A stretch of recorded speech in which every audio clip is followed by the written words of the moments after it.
Welcome.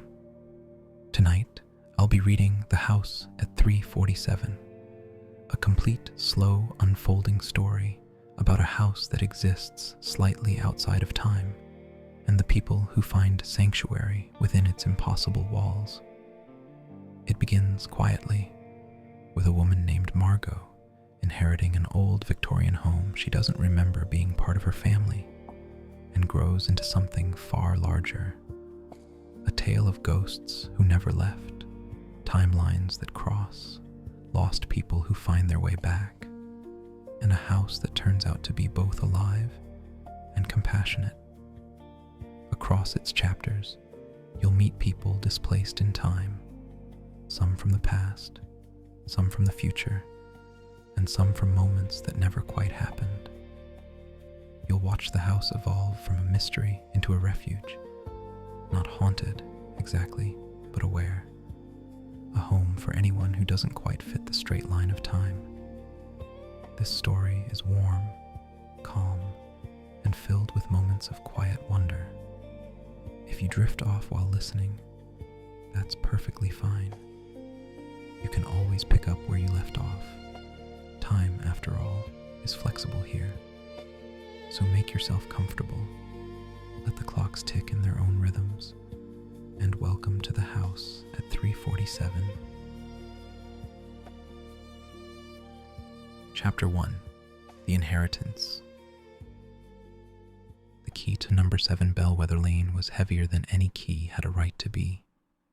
Margot Chen stood on the cracked doorstep, turning the brass monstrosity over in her palm, and wondered if Victorian locksmiths had been paid by the pound.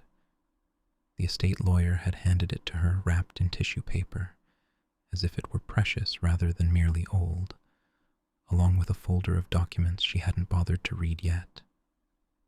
She'd come straight from the coffee shop where she'd been having her usual morning Earl Grey. The owner, Daniel, had somehow known she'd need extra comfort today, adding honey without being asked. She hadn't told him about the inheritance, but he'd looked at her with those impossibly knowing eyes and said, "Big change is coming. The good kind." Now, standing before the house that would change everything, she wondered if he'd known more than she'd realized. Great Aunt Millicent, she muttered to herself, fitting the key into a lock that looked like it could secure a bank vault. Couldn't have left me money like a normal person. The lock turned with ease, as if it had been oiled yesterday. The door swung inward on silent hinges, revealing a hallway that belonged in a museum she might have curated, back when she still cared about her job. Dark wood paneling ran halfway up the walls, topped with wallpaper that might have been burgundy once, but had faded to the color of dried blood. A staircase curved up into shadows, and the air smelled of beeswax and something else. Something like static electricity before a storm. Margot dragged her suitcase over the threshold and immediately sneezed. Dust motes danced in the afternoon light, filtering through a stained glass panel above the door. Each speck seemed to catch the light differently, some glowing gold, others barely visible, as if they existed at different distances despite occupying the same space. "Hello?" she called out, because the lawyer had mentioned current tenants.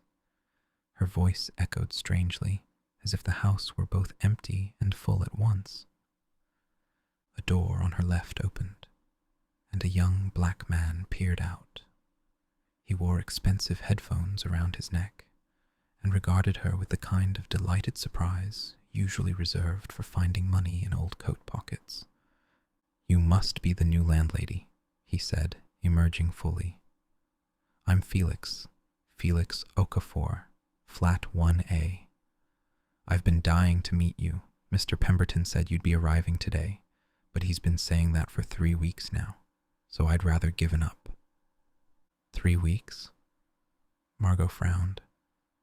He only called me yesterday. Felix's grin widened. Time moves strangely in this house. You'll get used to it, or you won't, and you'll move out like the last 3 owners. Can I help with your bags? Before Margot could respond, another door opened. Or rather, she thought it opened. When she looked directly at it, it was clearly closed, the same as it had been moments ago. But in her peripheral vision, she could swear someone was standing there, watching. "That's Mrs. Holloway," Felix said, following her gaze to the definitely closed door. "She's shy. Rarely comes out during the day. But there's no one." "She's very shy," Felix repeated, with the kind of firm cheerfulness that suggested this was not a topic for further discussion. He grabbed her suitcase before she could protest. "Your rooms are on the 3rd floor. The whole floor, actually. Millicent had the attic converted in the 70s. Said she liked being above it all." They climbed the stairs, which creaked in a pattern that sounded almost like Morse code. The 2nd floor landing had 4 doors, all closed, with brass nameplates that had been polished to mirrors. One read, Dr. E. Ashford, another, Miss C. Bellweather, and the 3rd, simply TP. The 4th nameplate was blank, though Margot could see scratches in the brass where letters had been removed. "Are these other tenants?" she asked. Felix paused mid-step. "In a manner of speaking, they keep irregular hours. Dr. Ashford works nights at the hospital, I think, or days, possibly both. I've never been entirely clear on his schedule." The 3rd floor was different from the rest of the house.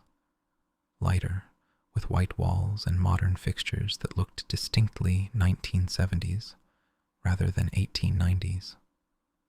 The door to Millicent's, now Margot's, flat stood open, revealing a surprisingly airy space with large windows overlooking the street.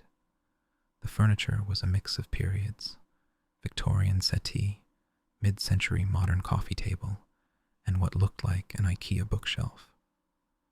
Felix set her suitcase down and pulled out his phone, frowning at the screen. "That's odd. It's doing the thing again." "What thing?" He showed her the display. The time read 3:47 p.m., then flickered to 8:23 a.m., then to something that wasn't numbers at all but symbols Margot didn't recognize, before settling back to 3:47 p.m. "Electronic devices get confused here," Felix explained. "I've been documenting it for my podcast. Frequencies Unknown. Perhaps you've heard of it." Margot hadn't, but she made an encouraging noise. "The house has unusual electromagnetic properties," he continued, warming to his subject. "My theory is that it sits on a unique geological formation, perhaps iron deposits, that create natural interference patterns. I've been recording everything, and you wouldn't believe the sounds I pick up. Sometimes it's like there are whole conversations happening in frequencies we can't normally hear." A floorboard creaked overhead, which should have been impossible since they were on the top floor. Felix glanced up. "That's just the house settling. It does that. Constantly, even on calm days. Even in summer when there's no temperature change to speak of. I've measured it. The house moves approximately 3 centimeters per day, but always returns to its original position by morning." "That's..." Margot searched for a word that wasn't impossible. "Unusual." "Isn't it just?" Felix beamed. "I've got all sorts of measurements. Temperature variations that don't correspond to heating patterns, drafts that move against the airflow, and my personal favorite, sometimes things appear in rooms that no one remembers buying. Last week I found a Victorian medical journal on my kitchen table. Fascinating stuff about germ theory. though whoever wrote the margin notes disagreed violently with the entire premise. Maybe it belonged to a previous tenant? Maybe. Felix agreed, though his tone suggested he had other theories. Would you like me to show you around the house properly? There are some quirks you should know about. The second-floor bathroom faucet turns the opposite direction, for instance, and the kitchen door only opens if you lift the handle while pushing. Oh, and never go in the basement after midnight. Why not? Flooding, Felix said promptly. The old pipes make terrible noises at night, and last time someone went down to investigate, they got drenched when a pipe burst. Mr. Pemberton had it fixed, but we're all a bit superstitious about it now. He left after extracting a promise that she'd come to flat 1A for tea later. Margot stood in the middle of what was apparently her new home, listening to the house around her. It was not quiet. Houses were never truly quiet. There was always the tick of pipes, the whisper of air through vents, the subtle groans of wood and plaster adjusting to temperature. But this house seemed to be having entire conversations with itself. She unpacked methodically, hanging her clothes in a wardrobe that smelled of lavender, despite the absence of any sachets. The bedroom faced the back garden, which was overgrown in a way that suggested deliberate neglect rather than abandonment. Someone had been keeping the paths clear while letting everything else run wild. On the bedside table sat a leather journal, its cover worn soft with handling. The first page had a note in spidery handwriting. For my heir, the house chooses its own tenants. Don't fight it. Some pay rent, some don't. You'll know which is which. The important thing is to listen. Monsieur Margot flipped through the pages, finding them covered in the same handwriting. Lists of repairs, tenant complaints dating back decades, and strange observations. Kitchen clock runs backward on Tuesdays. Cat in 2B doesn't cast shadows. Postman refuses to deliver to front door. Use side entrance for parcels. She was deep in an entry about temporal discrepancies in the ground floor hallway when someone knocked. The sound came from everywhere at once, as if the house itself were requesting entry. Come in, she called, then felt foolish. She was alone on the third floor. The door opened anyway.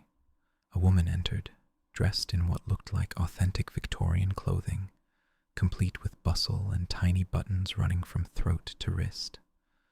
Her dark hair was pinned in an elaborate style that must have taken hours, and she carried herself with the kind of rigid posture that suggested a corset cinched to breathtaking tightness. Miss Chen, the woman said, and her accent was crisp, decidedly upper-class British. I am Constance Bellweather. I understand you've inherited the house. Yes. I'm sorry Mr. Pemberton didn't mention you. Are you a tenant? In a manner of speaking. Constance moved into the room with rustling skirts, examining everything with sharp, hazel eyes. I've been resident here since 1894. Margot laughed nervously. That's quite a family legacy. Your great-great-grandmother must have... No, Constance interrupted. I have been resident here since 1894, continuously, without interruption. I am, you might say, extremely long-term. That's not possible. Improbable, Constance corrected. But this house specializes in the improbable. May I sit? This bustle is murderous on the spine, whatever fashion magazines claim. She settled on the Victorian settee without waiting for permission, arranging her skirts. Up close, Margot could see that her clothes showed no signs of age. No fading, no worn patches, no repairs. They looked new, smelled faintly of lavender and coal smoke. "You're saying you're over 130 years old?" Margot said slowly. "Technically, I'm 34. I've been 34 for quite some time now. The house has opinions about aging, you see. It prefers consistency." "The house?" "Number 7, Bellweather Lane, yes. Surely Millicent explained in her journal. No? Typical. She always was terrible at the important bits." Constance smoothed her skirts. "The house exists in what I have termed a temporal irregularity. It occupies multiple moments simultaneously. Those of us who live here long enough become unstuck." "You're telling me this house is a time machine?" "Certainly not. Time machines would imply we can control where we go. This is more like living in a building where all the floors exist at once, but most people can only see one at a time. Some of us have learned to take the stairs." Margot sat down hard on the bed. The springs creaked in a pattern that sounded like laughter. "I need you to leave," she said quietly. "I'm afraid that's not possible. I pay my rent quarterly, always have. Check the ledgers if you don't believe me. Flat 2B. The payment appears in the account like clockwork, though I admit the bank finds it puzzling that the checks are drawn on an account that was closed in 1902. "This is insane." "Improbable," Constance corrected again. "But you'll find the rental income quite real, £150 per annum, which was substantial in my time, and rather pitiful in yours. But a contract is a contract." She stood, bustles rustling. "I came to introduce myself properly and to warn you. Someone has been interfering with the house's temporal stability. Doors are opening in the wrong decades, and we've had 3 near misses with paradoxes just this month. Tommy nearly prevented his own birth last Tuesday." "Tommy?" "The child in 2C. Delightful boy, when he's not picking pockets. He'll likely steal your silver, but he always puts it back, eventually, once he's done admiring it." She moved toward the door, then paused. "A word of advice, Miss Chen. The house brought you here for a reason. It doesn't choose heirs randomly. Millicent understood that, eventually. The sooner you accept the improbable, the easier your tenure will be." She left, closing the door with a soft click. Margot stared at the space where she'd been, then at the journal in her hands, then at the wardrobe where her sensible modern clothes hung next to what she now noticed were several Victorian dresses she definitely hadn't packed. Her phone buzzed. A text from an unknown number. "Tea is ready in 1A. Mrs. Holloway will be joining us. She's been dying to meet you. Well, not literally. Not anymore. F." Margot looked at the phone's clock. It read 3:47 p.m., the same time Felix had shown her earlier. She glanced at the window. The sun had definitely moved since then. Her wristwatch, an analog piece she'd inherited from her mother, showed 6:15 p.m. The kitchen clock that Millicent had noted ran backward on Tuesdays was visible through the open door. It was Thursday, but the clock hands were moving counterclockwise anyway, though when Margot blinked, they were moving normally again.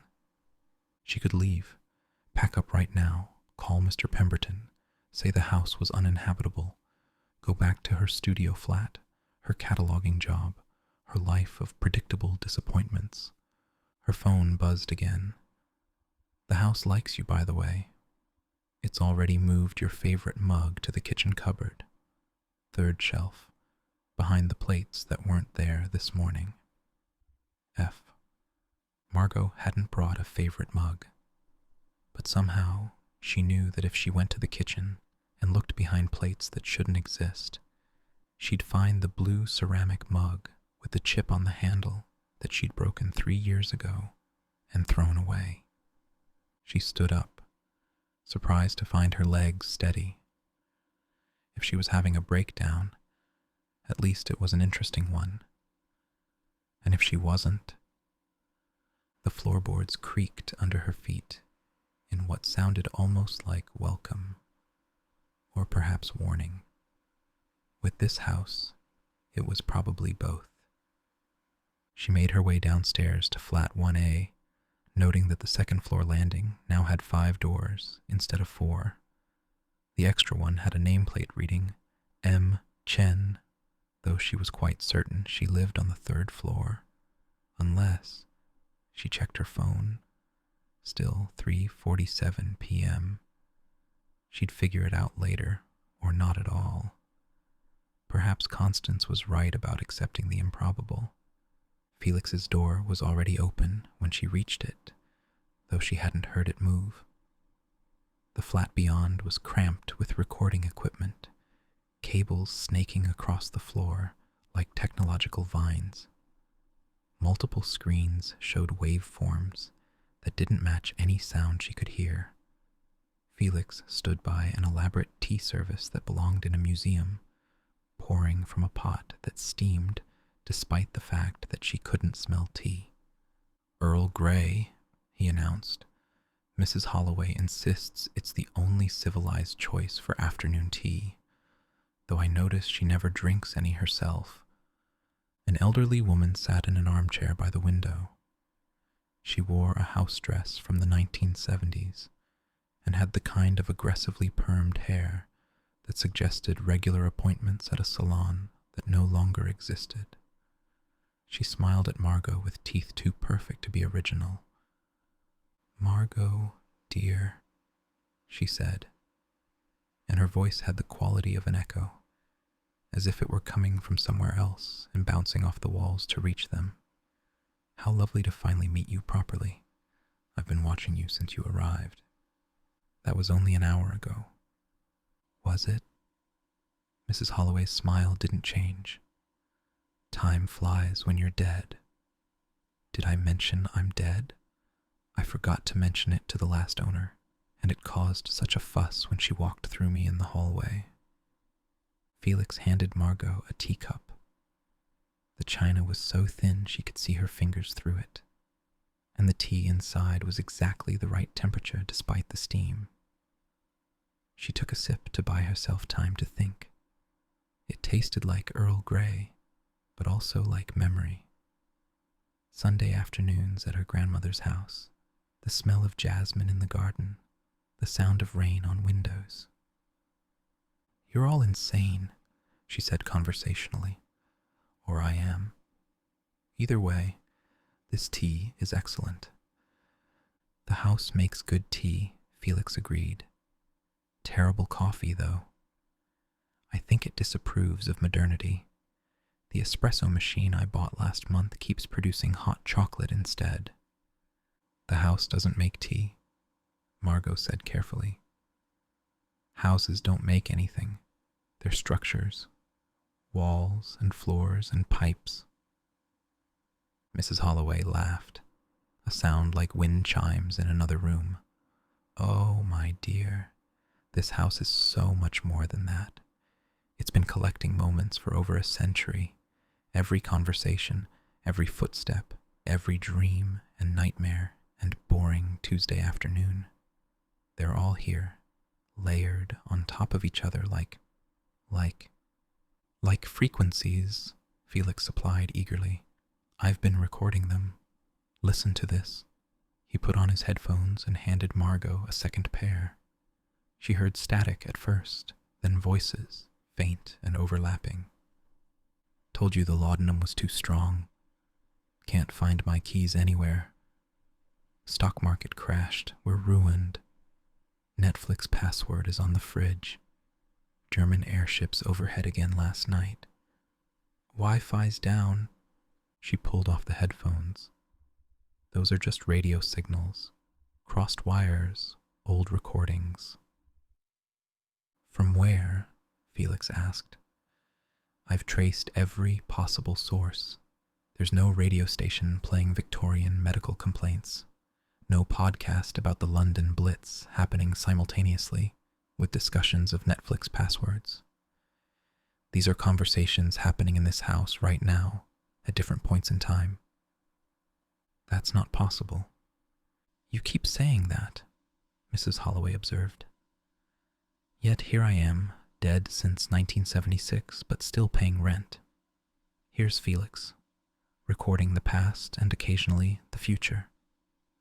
Here's Constance upstairs, probably writing another paper about temporal displacement that no journal will publish because they think it's fiction.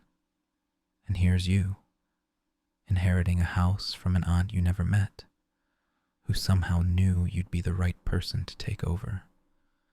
I never met her because my family doesn't talk about relatives who might be crazy, Margot said.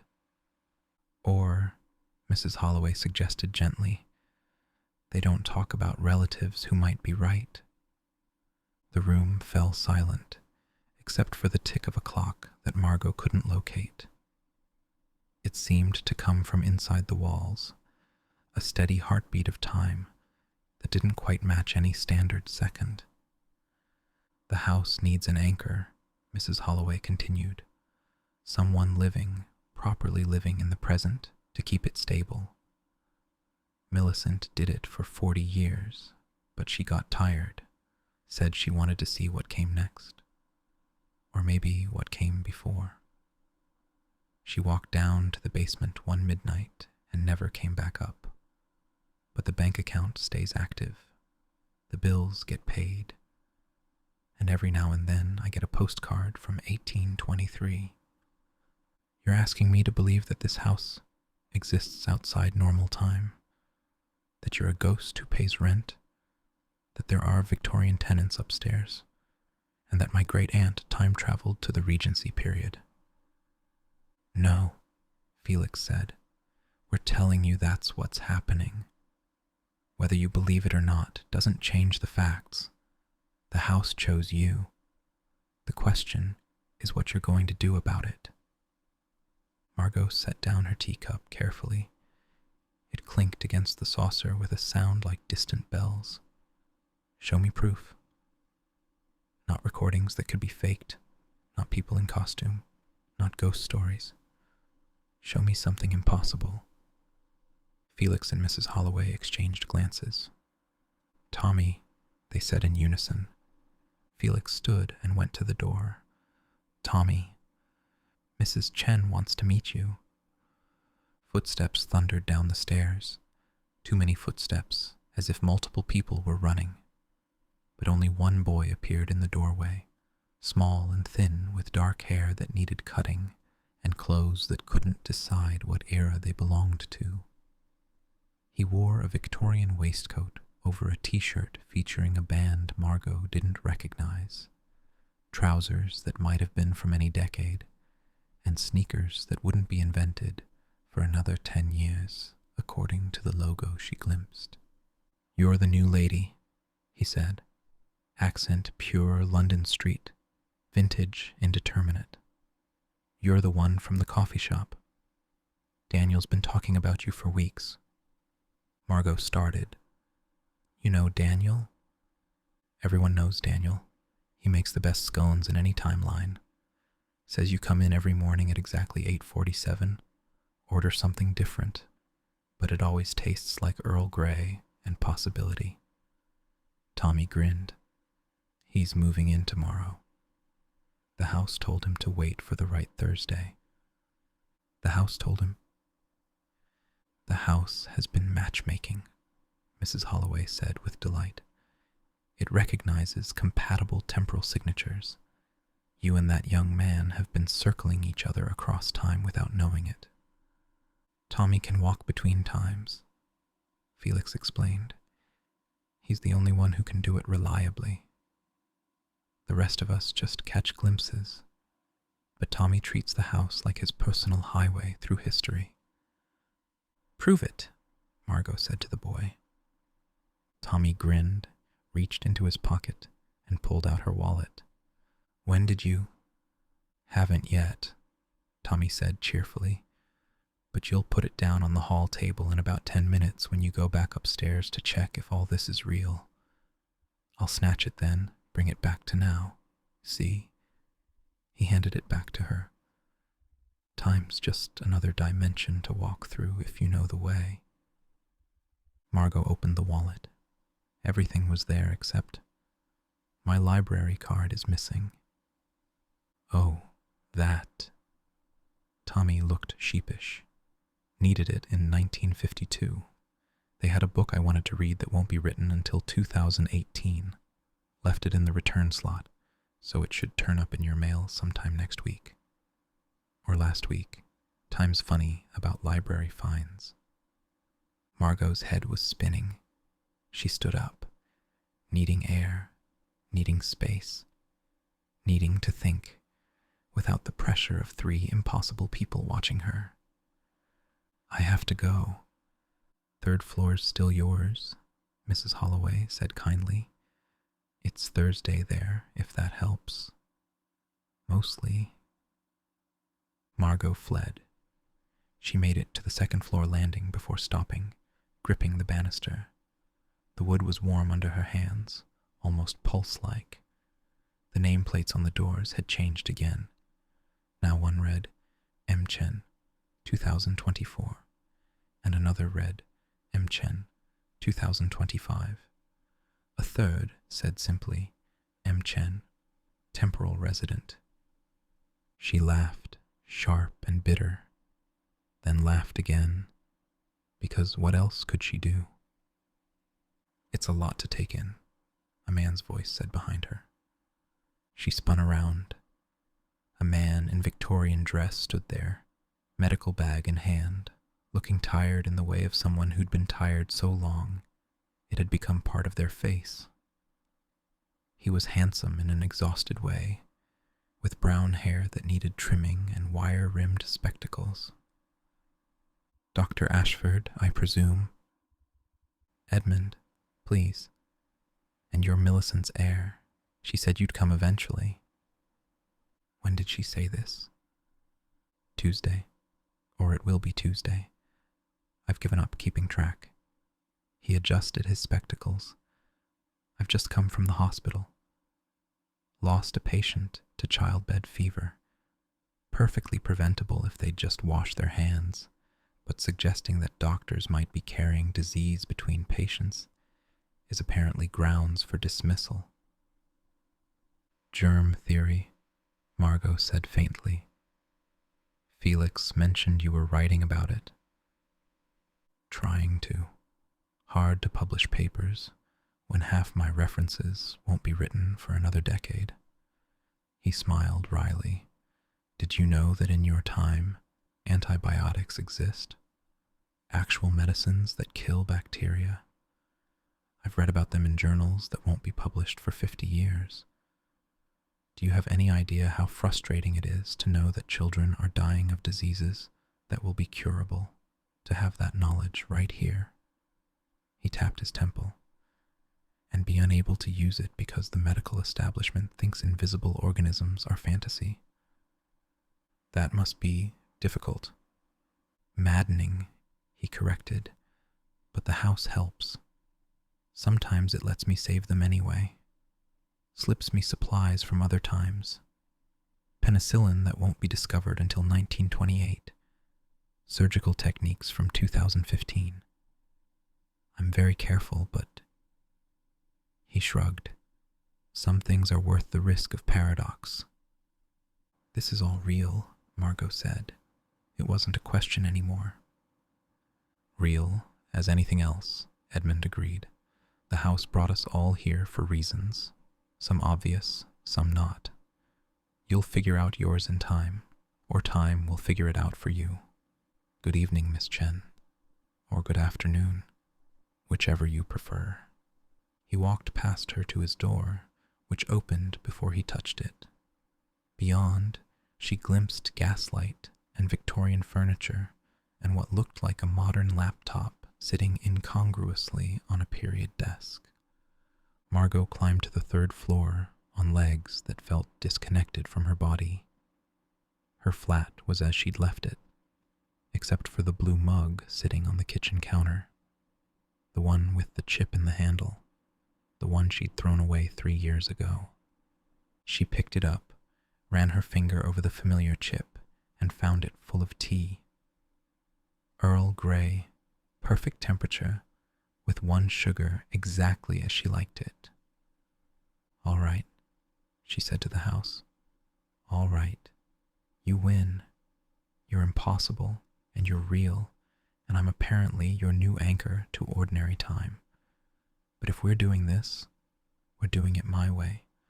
No more mysterious midnight flooding, no more backward clocks without warning, and definitely no more stealing my things before I've lost them." The house creaked in what might have been agreement or amusement. Her phone, still reading 3:47 p.m., buzzed with a text from an unknown number with no digits, just symbols. "Welcome home, Margot. M." She stared at it for a long moment, then walked to the window. The garden below was wild in the dying light, which should have been wrong because it was only 3:47 p.m., but felt right because it was actually evening. A figure in Victorian dress, Constance, was walking the overgrown paths, taking notes in a journal. As Margot watched, Constance flickered, there and not there, solid and translucent, real and impossible. Everything about this was improbable. Everything about this was real. Margot took a sip of her impossible tea from her impossible mug and began to read Millicent's journal properly, starting with the entry dated tomorrow. The house settled around her, all its times and timelines humming in harmony, and somewhere in the walls, clocks ticked in 7 different centuries, all showing 3:47 p.m. Chapter 2. The Recording. Margot woke at 3:47 a.m. to the sound of someone playing piano. The music drifted up through the floorboards. Chopin, she thought, though performed mechanically, suggesting either a gifted student or someone who had forgotten how to play with feeling. She lay still, listening. The house didn't have a piano. She'd done a thorough inventory over the past 3 days, armed with Millicent's journal and a determination to understand what she'd inherited.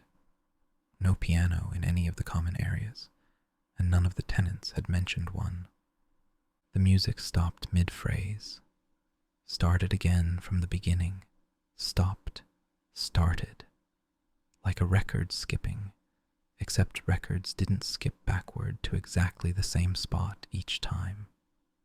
She pulled on her dressing gown, one that had appeared in her wardrobe yesterday, wool and perfectly fitted, and crept downstairs. The music grew louder as she descended, but also stranger. Some notes seemed to arrive before they were played, a faint echo preceding the actual sound. The ground floor was dark except for a line of light under the parlor door, a room that had been locked since she'd arrived, that even her heavy Victorian key wouldn't open. Now the door stood slightly ajar, and through the gap she could see gaslight. Not electric light made to look like gas, actual gaslight, with its distinctive flicker and hiss. She pushed the door open. The parlor was furnished in high Victorian style, all burgundy velvet and dark wood, and absolutely covered in dust. Not a thin layer, but thick, undisturbed drifts that suggested decades of abandonment. Except for the piano, which gleamed as if polished that morning, and the woman sitting at it, whose fingers moved across the keys without actually touching them. The woman was transparent, not like a special effect, not like projection. Transparent like morning mist, there but not quite there, solid enough to cast a shadow but not solid enough to disturb the dust she sat in. "You're early," the woman said without turning around. Her voice came from everywhere except her mouth. "The meeting isn't until Thursday." "It is Thursday," Margot said. "No, dear. The other Thursday, the one that hasn't happened yet, or perhaps the one that already did. I lose track." The woman turned, and Margot saw she was young, perhaps 20, with a kind of elaborate ringlets that took hours to achieve. She wore an evening gown that would have been scandalous in any era. Too much shoulder, not enough corset. "I'm practicing for my recital," the woman continued. "It's tomorrow. Was tomorrow. Will have been tomorrow. Edgar's coming and I need to be perfect." "Edgar?" "My fiancé. He doesn't know it yet. He's currently engaged to that dreadful Whitmore girl, but she's going to die of scarlet fever next month. Very sad. I've tried to warn her, but she can't hear me. Wrong frequency, I think." The woman turned back to the piano and began playing again. The same phrase, the same stopping point, the same restart. "You're stuck," Margot realized. Since 1887. I was practicing when it happened. The first temporal incident. The house just slipped. Like a gear missing teeth. I slipped with it." She smiled sadly. "Edgar married the Whitmore girl's sister eventually. They had 7 children. I counted them all, watched them grow up and grow old and die, and here I still am, practicing for a recital that never comes." "What's your name?" "Eliza Bellweather. Constance's aunt, though she doesn't know I'm here. We can't quite see each other. She's 1894. I'm 1887. 7 years might as well be 7 centuries when you're out of sync." "The house has been doing this since 1887? "Oh no. The house has always been like this. We just didn't notice until 1887. That's when the first person got properly stuck. Me. I'm like a needle caught in a groove, playing the same few bars over and over." She demonstrated, the phantom fingers moving through their pattern. "Others can move between times, but I'm fixed. A temporal constant, Constance calls it in her papers. She doesn't know she's writing about me." Margot sat carefully on a dusty ottoman. "How many of you are there?" "Stuck people?" "Depends on when you're counting from, and when you're counting to, and whether you count the ones who are here, but not here." Eliza's form flickered. "There's me, obviously, Mrs. Holloway, though she stuck herself on purpose, said being dead was no reason to miss her programs. There's a soldier from 1917 who walks the garden path every night at 11. A child from 1832 who plays in the attic, though she's fading now. And others who aren't quite stuck but aren't quite free either. Like Constance and Edmund, they're different. They can still move forward, just slowly. A day passes for them while a week passes for you, or the other way around. The house decides." Eliza tried to pick up sheet music, her transparent hand passing through it. "But there are others, the might-have-beens." "The what?" "People who could have existed, should have existed, but something went wrong. Temporal orphans, like that boy you'll meet soon. Tommy. He exists because 3 other versions of him don't. And those versions, they're angry about it." A chill ran through Margot that had nothing to do with the drafty Victorian parlor. "They're here? In the house?" "Not yet, but they're trying to be. I can hear them sometimes, in between the notes. Voices that almost exist, asking why they don't get to be real." Eliza's playing faltered. "The house tries to keep them out, but they're getting stronger. learning how to edit themselves into existence by removing others. That's why I need you to turn the page, Eliza said suddenly, gesturing at the sheet music. Not just to help me play, but to anchor me. The might-have-beens can't take someone who's been acknowledged, touched, helped by a living anchor. Margot stood and approached the piano. The sheet music was real, solid, though the dust on it was undisturbed. She turned the page, and Eliza began playing the next section. The music was beautiful now, full of feeling that had been missing before.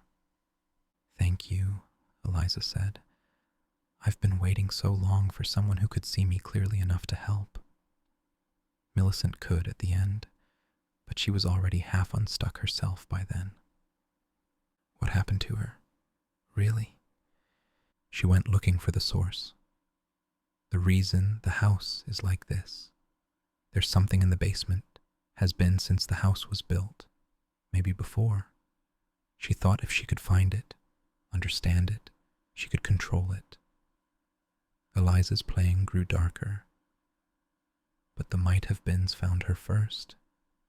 They're using her knowledge, her connection to the house, wearing her face sometimes. They want to collapse all the timelines into one where they get to exist, and we don't. A door slammed somewhere above them, then another, then several in rapid succession, like dominoes falling. "Oh dear," Eliza said mildly. "That's not good. They're testing the boundaries." Footsteps thundered down the stairs. Felix burst into the parlor, hair wild, carrying what looked like a modified radio receiver held together with electrical tape and hope. "Margot, thank God you're awake. We have a..." He stopped, staring at Eliza. "You can see her." "You can see her?" Margot asked, surprised. "Only sometimes, when the frequencies align. But that's not important right now. We have a problem. Someone's been taken." "Taken?" "Vanished. Gone. Removed from time itself." He waved the receiver, which was crackling with static. "I've been tracking temporal disturbances, fluctuations in the house's chronological field. There was a massive spike 20 minutes ago, and now Dr. Ashford's flat is empty. Not just empty, it's like he was never there at all."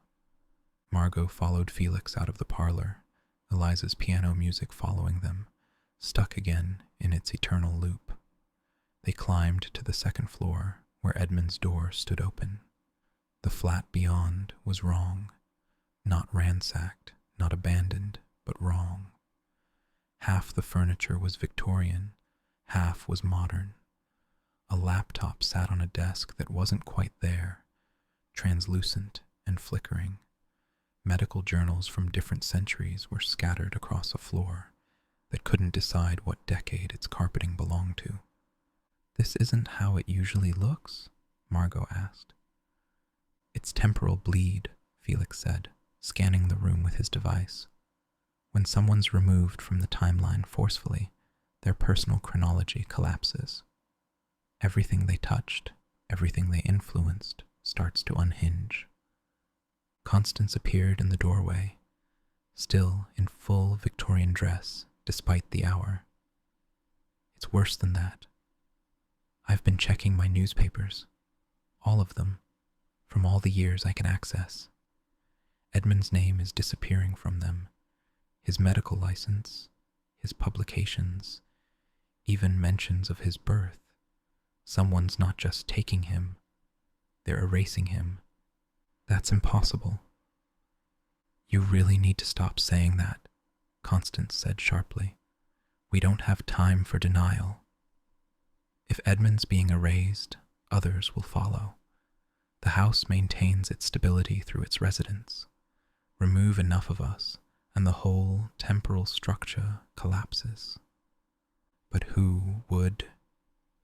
A scream cut through the house. not from any particular direction, but from the walls themselves, as if the building were crying out. The lights flickered, gas and electric both, and for a moment Margot could see through the floor to the parlor below, where Eliza sat at her piano, and through the ceiling to her own flat above, and through both to something else. A space that wasn't quite basement, wasn't quite foundation, a between place where shadows moved wrong. Tommy materialized in the hallway, popping into existence like a frame missing from a film. But something was off about him. His edges kept shifting, as if he couldn't decide which version of himself to be. Something's in the basement. Something that shouldn't be there. He grabbed Margot's hand with fingers that felt only half real. It's me, but not me. The me that would have existed if I hadn't. I might have been, Margot said, remembering Eliza's warning. 3 of them, actually. The 3 Tommies that never got to be born because I'm a temporal collision instead of a real boy. His voice cracked, sounding 11 and 40 and neither. They've been feeding on the erased moments, getting stronger. They took Edmund to power their attempt to exist. They descended as a group, Constance carrying an oil lamp, Felix clutching his receiver, Tommy leading the way through doors that opened before he touched them. The basement door was different from what Margot remembered, older, heavier, with locks that belonged in a bank vault. It changes, Tommy explained, producing a key from somewhere, depending on when you approach it from. This is the 1894 version, more dramatic. The basement stairs descended far deeper than they should have. The house was 3 stories, but they went down what felt like 5. The air grew thick, charged with static electricity that made Margot's hair stand on end. Felix's receiver shrieked with feedback until he had to turn it off. At the bottom, the basement opened into a vast space that couldn't possibly fit under the house. Stone walls sweated moisture that smelled of different seasons. Spring rain, winter snow, autumn leaves, all at once. And in the center, surrounded by equipment that looked cobbled together from 7 different decades, was Edmund. He was suspended in mid-air, translucent and flickering like bad reception. Around him, 3 figures bent over makeshift controls. They all had Tommy's face, but wrong. One older and bitter, one younger and vicious, one exactly Tommy's age, but with eyes that held nothing but hunger. The might-have-beens, Tommy whispered. The older version turned. The accident. Come to watch us take what should have been ours. You don't exist, Tommy said, though he sounded uncertain. Neither do you, not really, the younger version spat. You're just a collision, a mistake. We're the real boys who should have been born. The house chose me. The house made an error, the same age version said calmly. We're going to correct it. Delete you and everyone who enabled your impossible existence. Then we'll each get our own timeline, our own life, our own chance to be real. You're killing Edmund. We're borrowing his temporal energy. He'll be fine once we're real. Probably. Maybe. The older one shrugged. Does it matter? He's from 1894. He's already dead in most timelines. He's family, Mrs. Holloway said, and Margot hadn't even noticed her arrive. The dead woman stood at the foot of the stairs, more solid than Margot had ever seen her. In this house, that means something. Family, the younger might have been mocked. You're a ghost who forgot to leave. He's a Victorian who refuses to die. She's an anchor who doesn't know what she's anchoring, and he, pointing at Tommy, is an impossibility we're going to correct. No, Margot said, stepping forward. You're the impossibility. Your anger and resentment given form, feeding on stolen moments. But you're not people. You're just echoes of what might have been, and might have beens don't get to erase what is. You can't stop us. We've been preparing for longer than you know. Every erased moment, every forgotten detail, every path not taken, we've been collecting them, building ourselves from the discarded possibilities. But that's all you are, Constance said, understanding dawning. Discarded possibilities. The house didn't choose you because you're not choices, you're rejections. The paths that would have led to harm, to pain, to lesser outcomes.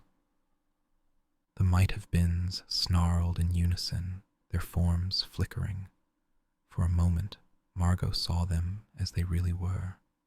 Not people, but wounds in time, gaps where possibility had been prevented from becoming probability. Tommy, she said urgently, you exist because you're the best possible outcome of those 3 timelines colliding. Not an accident, a solution. Tommy's form solidified, his edges becoming clear. I'm real. You're real, everyone affirmed. The might-have-beens began to fade, their stolen energy dissipating, but the older one laughed bitterly. We'll be back. Every choice creates a might-have-been. Every path taken leaves others untraveled. You can't stop us all. No, Margot agreed. But we can choose which possibilities to nurture and which to let fade. The might-have-beens dissolved, their borrowed forms returning to the space between moments. Edmund dropped, caught by Felix and Constance. He was solid again, coughing but whole. Did I miss something important? He asked groggily. Just Tommy saving the timeline. Again, Mrs. Holloway said. It's becoming quite routine. As they helped Edmund back upstairs, Margot noticed something. The basement had changed. Where the might-have-beens equipment had been, there was now a door. Small, painted blue, with a simple brass handle. That's new, Felix said. Tommy approached it carefully. It feels different. Not angry or hungry, just waiting. Another might-have-been? Constance asked warily. No, Tommy said, touching the handle. A might still be. A possibility that hasn't decided yet whether to exist. Then we leave it for now, Margot decided. Let it choose in its own time. They returned upstairs to find the house had settled, its temporal fluctuations calming. But in the parlor, Eliza was playing a new song, something none of them had heard before. The might-have-beens are gone, she said without turning.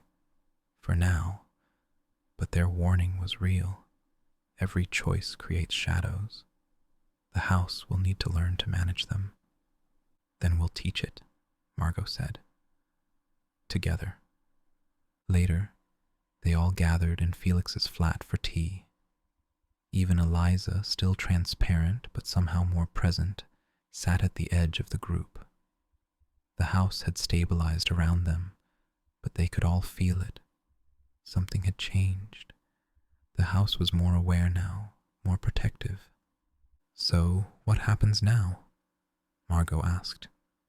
Now we prepare, Constance said practically. If might-have-beens can manifest, we need better defenses. And we need to understand why they targeted Edmund specifically, Felix added. They needed someone stable, but displaced, Edmund said thoughtfully. I exist solidly in 1894, but also here. That kind of temporal presence has power. Power that might-have-beens can steal, Tommy said quietly. He looked younger than his 11 years, shaken by encountering what he could have been. "Hey," Thomas said. And when had he arrived? Margot hadn't seen him appear. "You're real." "They're not. That's all that matters." "Thomas?" Tommy stared at his double.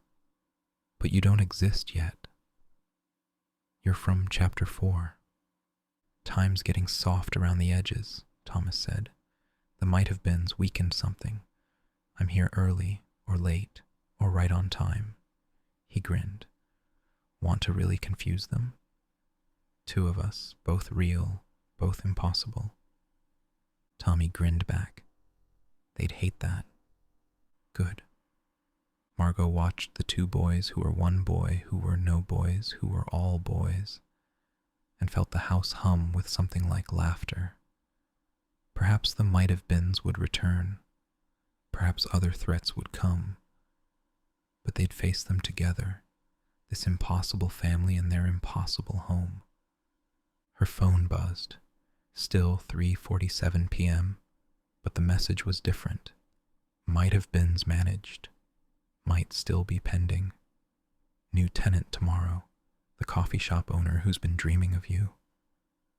Thank you for choosing what is over, what wasn't. The house. She smiled despite everything, then paused. Dreaming of her? She'd been visiting a coffee shop every morning since arriving in London, drawn by the excellent pastries and the way time seemed to slow down inside. The owner, Daniel, she remembered, always seemed to know exactly what she needed before she ordered. Their conversations had been brief but somehow significant, like they were dancing around something neither quite understood. "The house has been matchmaking before I even inherited it," she murmured. "The house recognizes compatible temporal signatures," Constance said, overhearing. "It's been drawing you both toward this moment for longer than you know." Margot put the phone away, her heart beating slightly faster at the thought of seeing Daniel tomorrow, here, in this impossible context. Tomorrow would bring new challenges, new impossibilities to navigate. But tonight, everyone was safe. Edmund was recovered, and Eliza was playing new music for the first time in over a century. And tomorrow, apparently, would bring Daniel. The clocks throughout the house chimed in harmony, all showing 3:47 p.m. Chapter 3. The Accusation. The newspaper arrived on a Tuesday that was actually a Wednesday, slipped under Margot's door by someone who couldn't possibly have been there. She'd grown used to this sort of thing in the 2 weeks since the incident with the entity. The house had developed a habit of delivering things when they were needed, rather than when they were expected. This morning's delivery was different. The paper was from 1894, still smelling of fresh ink despite being over a century old, and Edmund's name dominated the front page. Physician accused of poisoning patient Dr. E. Ashford to stand trial for murder of Lord Pemberton. Margot read the article 3 times before accepting what it said. Edmund, who spent his evenings writing papers about antiseptic procedures that wouldn't be accepted for another decade, who regularly slipped through time to steal antibiotics to save children from scarlet fever, was accused of deliberately poisoning a peer of the realm. She found him in the kitchen, which currently existed in at least 3 different decades. The refrigerator from 2024 stood next to an icebox from 1894, while a 1950s electric kettle whistled on a Victorian coal stove. Edmund sat at the table, reading the same newspaper with the kind of calm that suggested shock rather than acceptance. "It's tomorrow," he said without looking up. "The death." Lord Pemberton dies tomorrow of what they're calling arsenic poisoning. But you didn't do it. Of course I didn't. I've been treating his heart condition with digitalis, foxglove extract, but in the wrong dose, or to someone unfamiliar with the symptoms. He rubbed his temples. It could look like poisoning. Constance swept in, her bustle navigating the multi-temporal kitchen. I've been checking the other papers, the Times, the Telegraph, even the gossip rags. They're all running the story, but the details don't match. Some say Lord Pemberton's already dead. Others say he's dying. One claims he recovered completely and is accusing you of attempted murder. Timeline contamination, Felix said, entering with his ever-present recording equipment. When an event becomes temporally significant, it starts existing in multiple states simultaneously. Schrödinger's murder, if you will. Less quantum physics, more practical help, Margot said. Edmund, what actually happened? Or what will happen? Edmund set down the paper. Lord Pemberton has been my patient for 6 months. Chronic heart failure, complicated by his refusal to reduce his port consumption or follow any dietary recommendations. Yesterday, my yesterday, 1894's yesterday, his son, William, demanded I increase the digitalis dose. Said his father was getting worse. Did you? No. The dose was already at maximum safe levels. Any more would risk toxicity. He laughed bitterly. Ironic, really. I'm being accused of poisoning when I specifically refused to administer a poisonous dose. Tommy materialized in his usual fashion, appearing between one blink and the next. Just been to tomorrow, he announced, helping himself to biscuits that existed in 1952. Lord Pemberton's definitely dead. Saw the body myself. Well, through a window, while running from a constable, but definitely dead. Tommy, you can't just... Margot started. Course I can. That's what I do. He produced a piece of paper from his pocket. Nicked this from the coroner's office. Post-mortem report dated day after tomorrow. They crowded around the document. It was official, stamped and signed, declaring Lord Pemberton dead of arsenic poisoning. But something was wrong with it. The ink kept shifting, words rearranging themselves as they watched. Temporal uncertainty, Constance said. The report can't settle on a single version because the timeline isn't fixed yet. Then we can change it, Margot said. Prevent the murder. Save Edmund. Can't prevent something that's already happened, Mrs. Holloway said, drifting through the wall. She'd taken to doing that more often lately, claiming doors were for people too attached to linear space. But you can prove it happened differently than they think. We need evidence, Edmund said. In my time, the law operates on evidence, not temporal probability. Then we investigate, Margot decided. All of us, across all our timelines. Felix, can you record conversations from 1894? Already am. He held up a modified smartphone that shouldn't have worked but did. The house's temporal field lets me capture sound from any era, though playback's tricky. Yesterday, I accidentally recorded Next Christmas. Constance, you have access to Victorian society. Can you visit Lord Pemberton? I attended his wife's funeral 20 years ago, or last month, depending on how you count. I could call on him to pay my respects. Tommy. Already on it, the boy said, vanishing mid-sentence. Margot turned to Edmund. We're going to solve this. The house brought us together for a reason. The house doesn't care about human justice, Edmund said quietly. It preserves moments, not people. Maybe, but I do, and I'm the anchor now. She went upstairs to change, choosing clothes from the wardrobe that had been gradually filling with period-appropriate options. Today, it offered her a practical Victorian day dress that somehow fit perfectly, despite her never providing measurements. The house, she'd learned, was thoughtful about details. As she dressed, she noticed something odd in the mirror. Her reflection was normal, but behind it, like a double exposure, she could see another room, another time. A man in expensive Victorian dress stood at a desk, mixing something in a glass. His face was younger, crueler somehow, than the portrait she'd seen in the newspaper. William Pemberton, the son. She watched him pour white powder into a bottle labeled Digitalis, Dr. E. Ashford. He was careful, methodical, wearing gloves she recognized as Edmund's own medical gloves, probably stolen from his bag.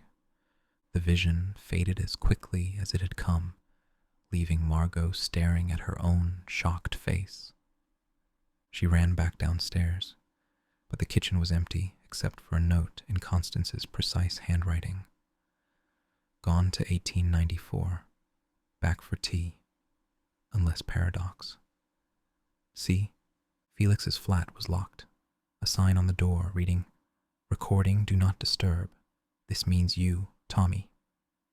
She could hear voices through the door, speaking in the clipped tones of Victorian English.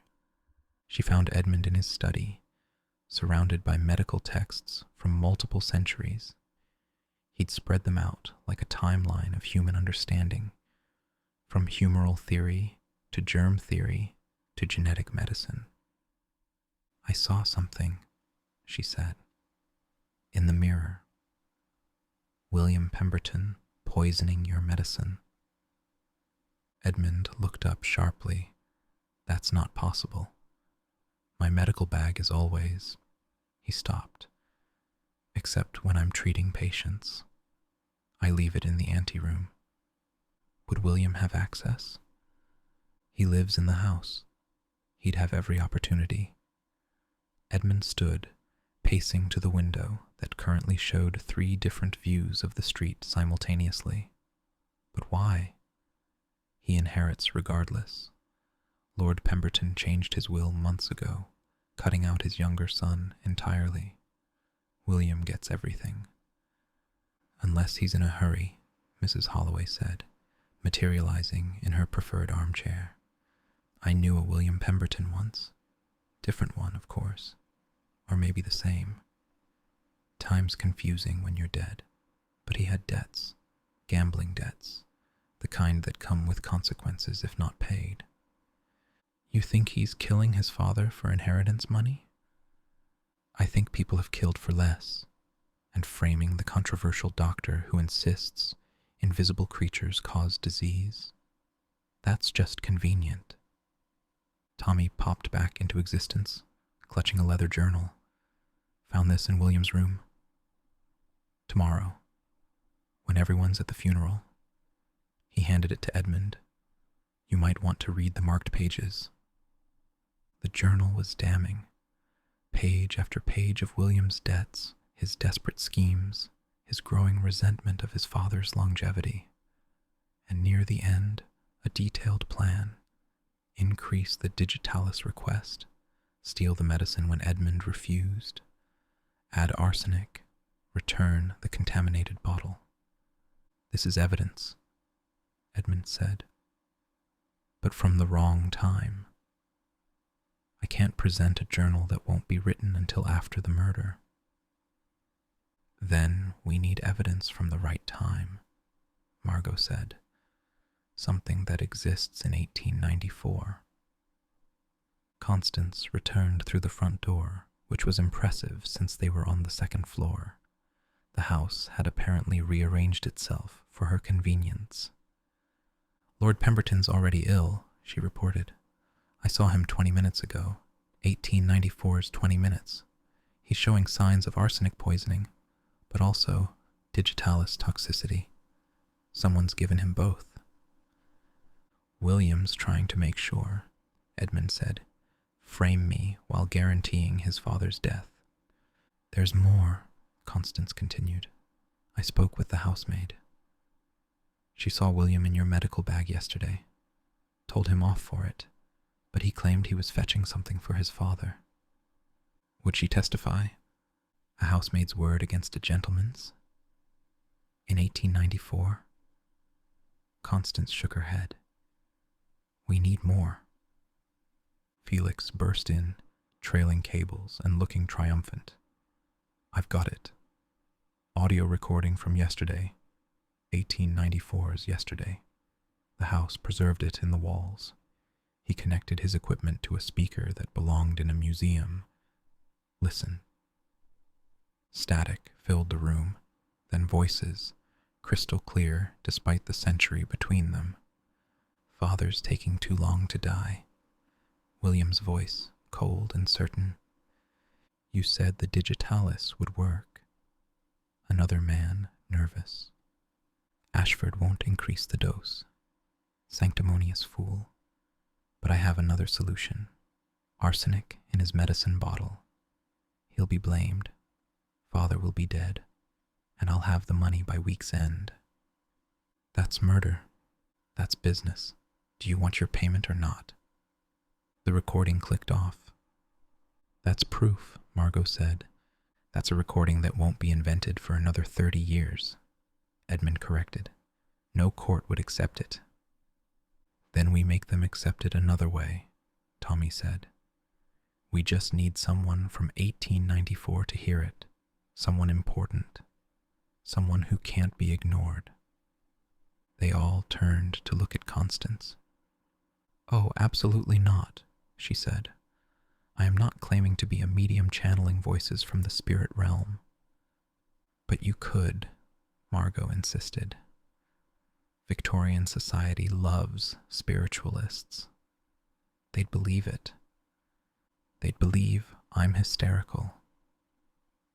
They'd investigate, Edmund said slowly. If someone of your standing made such a claim, they'd have to investigate. Check William's rooms, his papers, find the physical evidence that must exist. Constance sighed dramatically. The things I do for my tenants. The plan came together quickly. Constance would host a séance, a perfectly respectable Victorian entertainment. She'd invite key people, the investigating inspector, Lord Pemberton's lawyer, even William himself. Felix would use the house's temporal properties to play the recording through the spirit realm. Tommy would ensure certain evidence appeared at convenient moments. What about Lord Pemberton? Margot asked. Can we save him? Edmund shook his head. He's already taken the poisoned medicine. In my timeline, he dies tomorrow morning, but we can save my reputation and see justice done. That's not enough. It has to be, Mrs. Holloway said gently. The house preserves what was, not what we wish had been. Lord Pemberton's death is fixed, but Edmund's fate isn't. The séance was scheduled for that evening, 1994's evening. Margot found herself in the peculiar position of preparing for an event that was happening in the past. The house helped, opening doors to rooms that existed in the right timeline, providing appropriate clothing and props. She found herself in Constance's flat, which was firmly rooted in 1894. Gas lamps cast shadows that moved independently of their flames, and the air smelled of coal smoke and pomade. Constance was arranging chairs around a round table, despite her obvious distaste for the theatrical. I published a paper on the fraudulent nature of spiritualism just last year, she muttered. The irony is painful, but you're not being fraudulent. You're using actual temporal phenomena to reveal truth. Try explaining that to the Royal Society. Guests began arriving at 8 o'clock sharp. The inspector, a thin man with suspicious eyes. The lawyer, round and nervous. 3 society ladies who'd invited themselves. And William Pemberton, trying to look grief-stricken, despite his father still being alive. "I hope this brings comfort," William said, taking Constance's hand. "Father's suffering is terrible to witness." "I'm sure it is," Constance replied dryly. They sat around the table, hands linked as convention demanded. Margot stood in the corner, invisible to the 1894 guests, but able to observe. Felix was in his flat, 3 decades and 2 floors away, equipment ready. Tommy was wherever Tommy went when he was preparing to cause helpful chaos. "Spirits," Constance intoned, her skepticism barely hidden. "We seek truth about Lord Pemberton's illness. Speak to us across the veil." For a moment, nothing happened. Then the gas lamps dimmed. The temperature dropped, and Felix's recording began to play, not from any speaker, but from the air itself, as if the house were remembering out loud. "Father's taking too long to die." William went white. That's not possible." "You said the digitalis would work." "Stop this." William stood, but the society ladies held him in place, fascinated by the supernatural display. "Ashford won't increase the dose." "Sanctimonious fool. But I have another solution. Arsenic in his medicine bottle." "It's a trick," William shouted. "Ashford's behind this." "Dr. Ashford is at the hospital," the inspector said slowly. "Has been all evening. I had him under observation." The recording continued, damning word by damning word. And then, because Tommy had a sense of drama, papers began materializing on the table. Bills of sale for arsenic, the altered will William had prepared, a confession letter he'd written but not yet sent. "Temporal displacement," Constance said smoothly. "The spirits bring evidence from past and future alike." The inspector examined the papers. They were real, solid, dated appropriately. Whatever Tommy's method, the evidence was undeniable. "Mr. Pemberton," the inspector said formally, "I'll need you to come with me." William tried to run. He made it 3 steps before running into Mrs. Holloway, who was invisible to everyone but Margot. He bounced off her substantial non-presence and fell directly into the inspector's arms. "The spirits themselves impede your escape," one of the society ladies gasped. "The floorboards warped," Constance said quickly, ever the skeptic even while hosting a séance. "Old houses, you know." Later, after the arrests and statements and tedious legal procedures that somehow spanned 3 different decades, they gathered again in Felix's flat. Edmund was exhausted but free, his medical bag recovered with the poisoned digitalis as evidence. "Lord Pemberton died this morning," he said quietly. His last words were an apology. He'd suspected William, but hoped he was wrong. "I'm sorry we couldn't save him," Margot said. "You saved me. That's more than I expected." He managed a small smile. "Though I'm now infamous as the doctor involved in a spiritualist revelation, my reputation for scientific rationalism is quite ruined." "You'll be vindicated," Tommy said confidently. "Seen it myself. 20 years from now, you're considered a pioneer. They name a ward after you." 20 years? Give or take a decade. Time's fuzzy about hospitals. Felix was reviewing his recordings, grinning. The acoustic properties were incredible. The house actually amplified the sound through temporal resonance. I could write a paper on this if anyone would believe it. No one ever believes the truth about this house, Constance said. That's what protects it. Margot's phone buzzed. Still 3:47 p.m., but the message was clear. New tenant tomorrow. The coffee shop owner. He's been finding temporal artifacts in his till. Time to explain. -M. She looked up to find everyone watching her. What? The house is matchmaking, Mrs. Holloway said with delight. It does that sometimes. Brings people together across impossible odds. It's just a new tenant. The coffee shop owner? Constance raised an eyebrow. The one you've been visiting every morning? The one who keeps finding Victorian pennies that you definitely haven't been leaving as an excuse to talk? I haven't. But she had been visiting the coffee shop daily. And maybe she had been using Tommy's ability to move objects through time to leave interesting coins. His name's Daniel, Tommy volunteered. He's been dreaming about the house, seeing it in reflections. The house likes him. The house doesn't. The house definitely has opinions about romantic compatibility, Felix interrupted.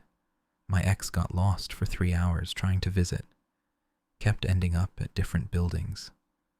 The house was very clear about its feelings. Edmund stood, gathering his medical bag. I should return to the hospital. They'll need explanation for my absence, though I doubt they'll believe the truth. Tell them you were ill, Constance suggested. Temporal displacement syndrome, very fashionable among forward-thinking physicians. After everyone dispersed, Margot sat alone in her flat, watching the sun set over a London that existed in at least 3 different time periods. The city lights were gas, electric, and something that might have been holographic, all overlapping in a way that should have been impossible, but wasn't. Her phone rang. Unknown number. Hello?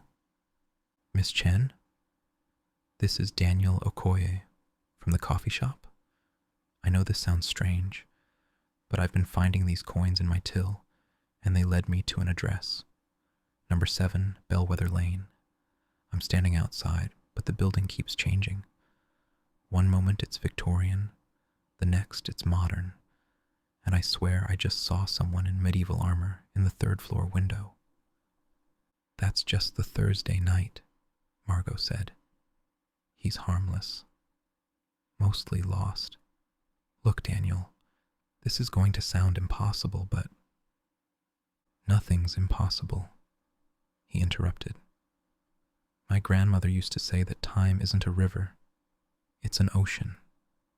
Everything's happening all at once if you know how to navigate. Margot smiled. Would you like to come in for tea? Fair warning, the house exists in multiple timelines simultaneously. Several of the tenants are technically dead, and we just solved a murder that hasn't happened yet. There was a pause. Then, Earl Grey or English breakfast? Whatever the house decides to serve, it has opinions. Perfect. I'll bring scones. They're from tomorrow. I've been experimenting with future baking. Don't ask me how I know they're from tomorrow. I just do. She went downstairs to open the door, finding the house had already rearranged itself to make a good impression. The hallway was pure Victorian elegance, gas lamps casting a warm glow, the smell of beeswax and roses in the air. Daniel stood on the doorstep, a box of impossibly fresh scones in one hand, a newspaper from next week in the other. He was tall and lanky, with an easy smile and eyes that seemed to see through time itself, deep brown with flecks of gold, that caught the gaslight, electric light, and something that might have been starlight. "The house has been calling me," he said simply, "in dreams, in reflections, in the pattern of coffee grounds. I think I'm supposed to be here." "The house does tend to collect people," Margot agreed, trying not to notice how his presence made the hallway feel warmer, more solid, as if he helped anchor things just by existing. "And it collects them for reasons," Daniel said, looking at her with an intensity that made her breath catch. "It told me about you. Not in words, but in the way the coffee grounds arranged themselves every morning. Always the same pattern. Someone who would understand that time isn't linear but layered, like sediment, like memory, like the best kind of love." "That's quite a reading from Coffee Grounds," Margot said, her voice not quite steady. "My grandmother taught me to read temporal signs, but this—" He gestured between them, and she felt the air shimmer with possibility. "This doesn't need reading. It's just there, clear as 3:47 p.m. "Come in," she said. "I'll introduce you to everyone. Fair warning, Mrs. Holloway's dead. Constance is from 1894, and Tommy might pick your pockets, but he always returns things, eventually." "Brilliant," Daniel said, stepping over the threshold. As he passed her, she caught his scent, coffee and tomorrow's rain and something like home. "I was worried it would be boring." As the door closed behind him, Margot felt the house settle contentedly around them. Another piece falling into place. Another story beginning. Somewhere in the walls, clocks from 7 different centuries chimed in harmony, all showing 3:47 p.m. Chapter 4: The Investigation. Daniel Okoye moved into flat 1B on a Thursday that everyone agreed was actually a Thursday, which was unusual enough to be noteworthy. His belongings arrived in boxes that seemed to contain more than they should. A 2-bedroom flat's worth of furniture emerging from 3 modest cartons. "Temporal compression," he explained to Margot as they watched a full-sized sofa unfold from a space that should have held books at most. She'd insisted on helping him move in, telling herself it was her duty as landlady, ignoring the way her pulse quickened when he smiled. "My grandmother taught me. She said our family had a gift for folding space." I thought she meant origami. The sofa was mid-century modern, which was anachronistic for the Victorian room, but somehow looked right. When Daniel sat on it and patted the space beside him, Margot found herself accepting without hesitation. "This feels dangerous," she said, not entirely referring to the temporal anomalies. "Everything worth doing is a little dangerous," Daniel replied, looking at her in a way that made time actually stop, not metaphorically, but literally. The clock ceased ticking for a full 3 seconds. "Did you feel that?" Margot asked. "The house approving," Daniel said softly. "It does that when something is particularly right." The house, Margot had noticed, had a way of making incompatible things compatible. "Your grandmother knew about temporal anomalies. She called them soft places in the world. Said they ran in families, like eye color or the ability to curl your tongue." He demonstrated the tongue thing, making Margot laugh. "She used to take me to places where time felt different. Old churches, certain forests, the queue at the DMV." Tommy appeared on the sofa before it had fully solidified, bouncing slightly on cushions that were still deciding what decade they belonged to. He looked exactly as he always did. 11 3/4.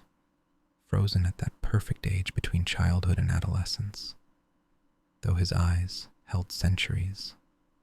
"You're the coffee man," he announced.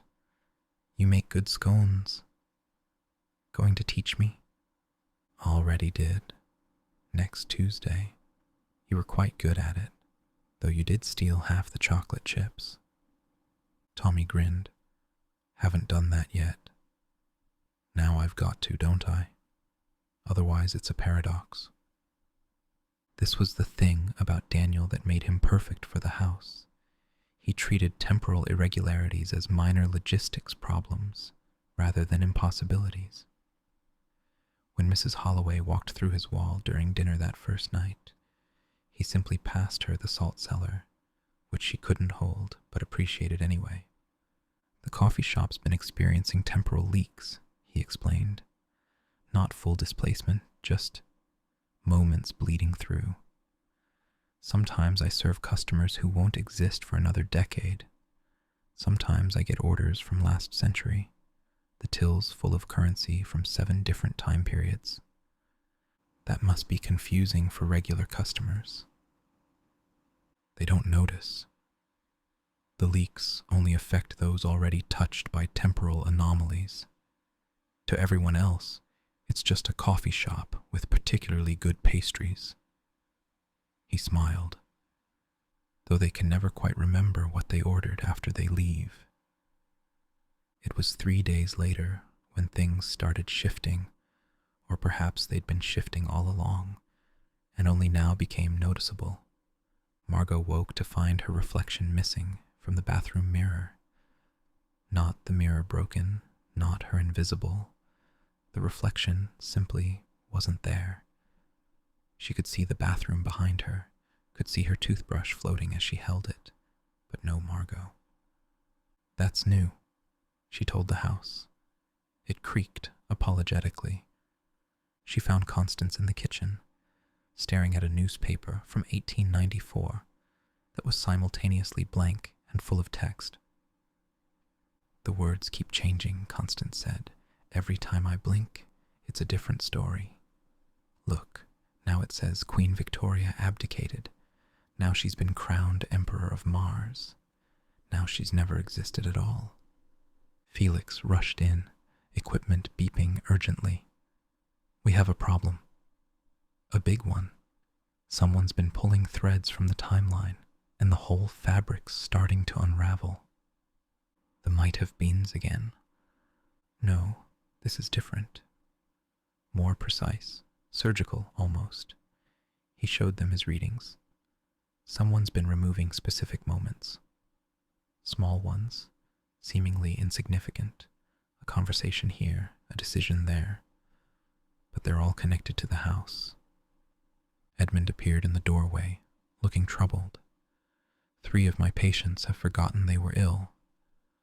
Not recovered, forgotten.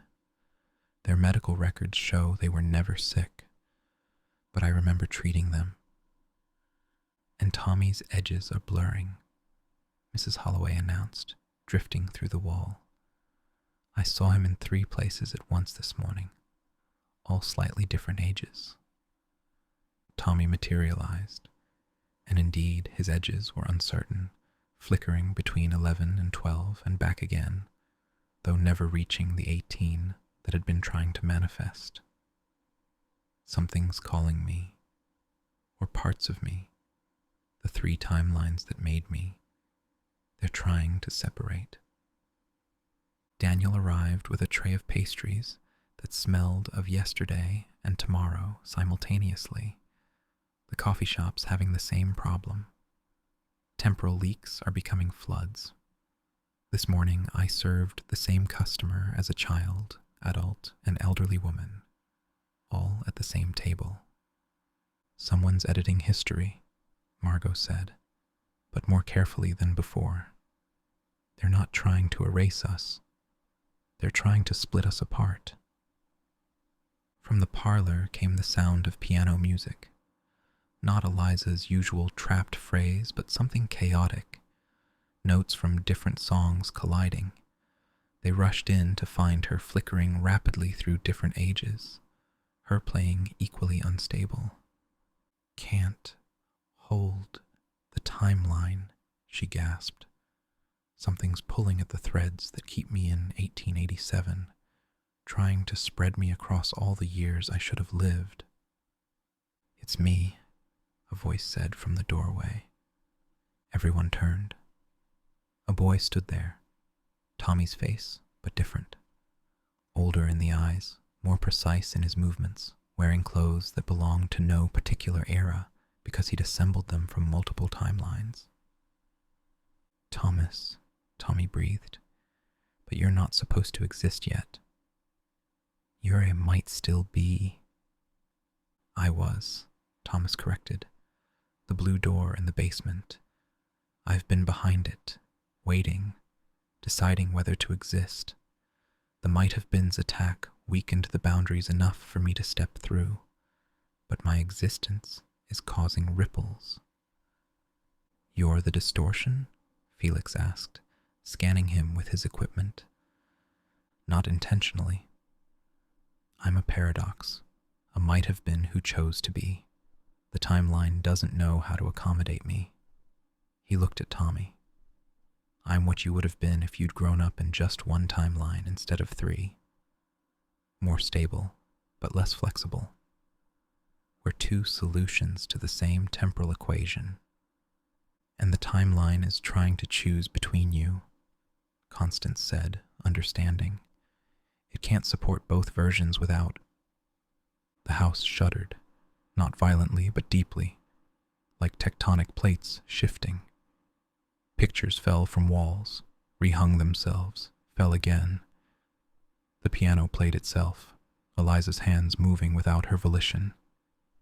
"We're unraveling the house," Thomas said quietly. 2 Tommies are 1 too many." "No," Margot said firmly. "The house has room for impossibilities. We just need to teach it how to hold you both." "How?" She thought about the might-have-beens, how they'd tried to exist by erasing others. Then about the house's growing consciousness, its ability to learn and adapt. Not by choosing between you, but by accepting you as parallel solutions, like railroad tracks, separate but running alongside each other, never intersecting, but always connected. "Quantum superposition," Felix said excitedly. "Not one or the other, but both simultaneously, collapsed only when observed directly." "We'd need an anchor point," Edmund said. "Something to stabilize both timelines." Eliza suddenly stopped playing, her form solidifying at age 20. "Music," she said. "I've been stuck playing the same phrase for over a century. But if I played 2 melodies, 1 for each Tommy, harmonizing but distinct." She placed her hands on the keys and began to play. Not her trapped phrase, but something new, something that had never existed before. A melody that split into 2 parts, interweaving, but never quite touching, like DNA strands or railroad tracks or 2 boys who were the same but different. Tommy and Thomas stood on opposite sides of the piano, their forms stabilizing. As the music continued, their edges became clear, defined, separate but related. "It's working," Felix breathed, watching his readings normalize. But the effort was draining Eliza. Her form began to fade, the music faltering. "I can't hold it alone." Daniel stepped forward, placing his hands over hers on the keys. They passed through her translucent fingers, but somehow made contact with the piano. The moment their hands aligned, Margot felt it. A spark of temporal energy that had nothing to do with the house and everything to do with them. "My grandmother taught me this too," Daniel said, his breath warm against her ear as he leaned in to reach the keys properly. "How to play music that exists in multiple times. How to harmonize with someone whose rhythm matches yours, even if you're in different decades. Together, they played, the living man and the ghost woman, creating a temporal harmony that held both Tommies in place. But Margot was barely aware of the cosmic significance, too focused on the way Daniel's presence behind her felt like coming home.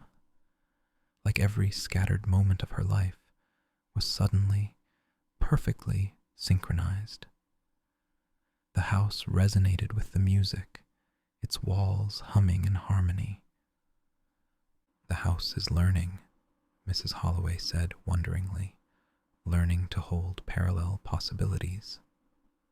As the music reached a crescendo, something shifted. The air in the room crystallized for a moment, then relaxed. When it cleared, Tommy and Thomas stood solid and real, occupying the same space but not colliding, like an optical illusion that showed two different images depending on how you looked. "We're both here," they said in unison, then laughed at the synchronization. "Both real," Tommy added. "Both impossible," Thomas continued. "Both home," they finished together. Eliza lifted her hands from the keys, and for the first time in over a century, she stood up from the piano bench. "I'm free," she said wonderingly. The new music, it broke the loop. She took a tentative step, then another. She was still transparent, still dead, but no longer trapped in her endless recital preparation. "I can move through the house now," she said, tears streaming down her ghostly cheeks. "I can finally leave this room." "Where will you go?" Margot asked. "Nowhere. Everywhere. I want to see what's changed. I want to meet my niece properly." She looked at Constance. "Hello, dear. I've been watching you all these years. You've grown into quite the scientist." Constance, for once, was speechless. The house settled around them, its temporal fluctuations smoothing into something that wasn't stable, would never be stable, but was balanced. Two Tommies, one freed ghost, and a growing understanding that impossibilities didn't have to fight for existence.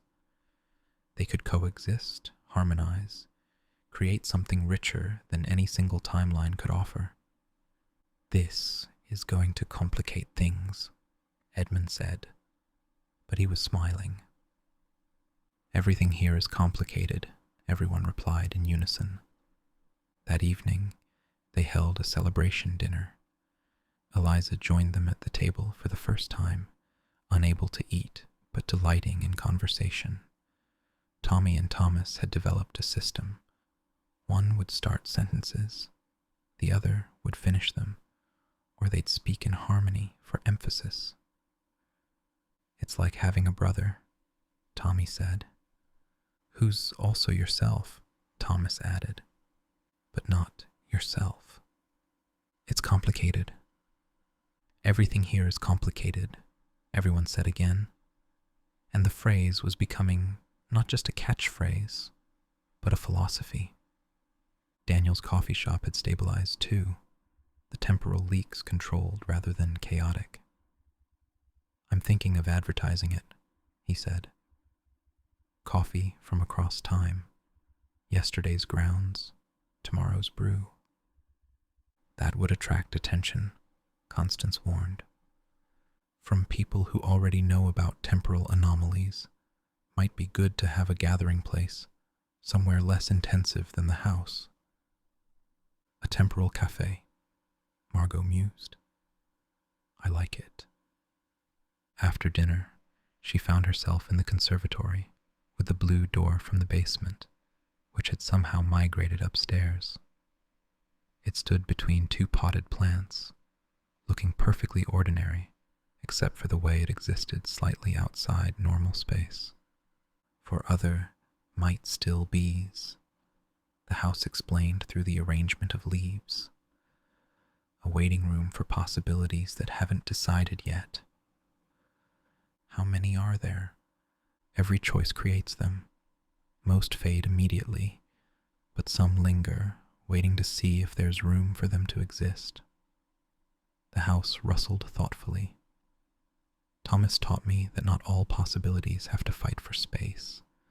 Some can share. Her phone buzzed. 3:47 p.m., as always. The message read, "Parallel processing achieved. Harmony established. Thank you for teaching me that or can become and." The house. Looking through the conservatory's glass walls, she could see her impossible family settling in for the evening. Edmund and Jonathan comparing medical notes across centuries. Constance and Eliza, aunt and niece, finally talking after decades of temporal separation. Felix documenting everything with equipment that now registered parallel timelines as normal. Mrs. Holloway teaching the Tommies card games that hadn't been invented yet. And Daniel looking up at her through the glass, raising a cup of coffee that existed in perfect temporal balance. Not quantum superposition, but something gentler, more controlled. The coffee shop owner who'd walked into her impossible life and made it feel more possible. The house hummed contentedly around them, its consciousness growing more sophisticated each day, learning not just to preserve or allow change, but to hold multiple realities in harmony. Tomorrow would bring new challenges. The blue door suggested more might still be waiting to decide their existence. The investigators from the Temporal Refugee Association were due to visit, and somewhere in the walls, clocks from 7 different centuries were learning to tick in harmony rather than unison. But tonight, everything was exactly as impossible as it should be. Chapter 5. The Vanishing. The first disappearance was so subtle they almost missed it. Mrs. Holloway's favorite armchair, the one she'd died in back in 1976, simply wasn't there one Tuesday morning. Not moved, not missing. It had never existed. The indentation in the carpet was gone.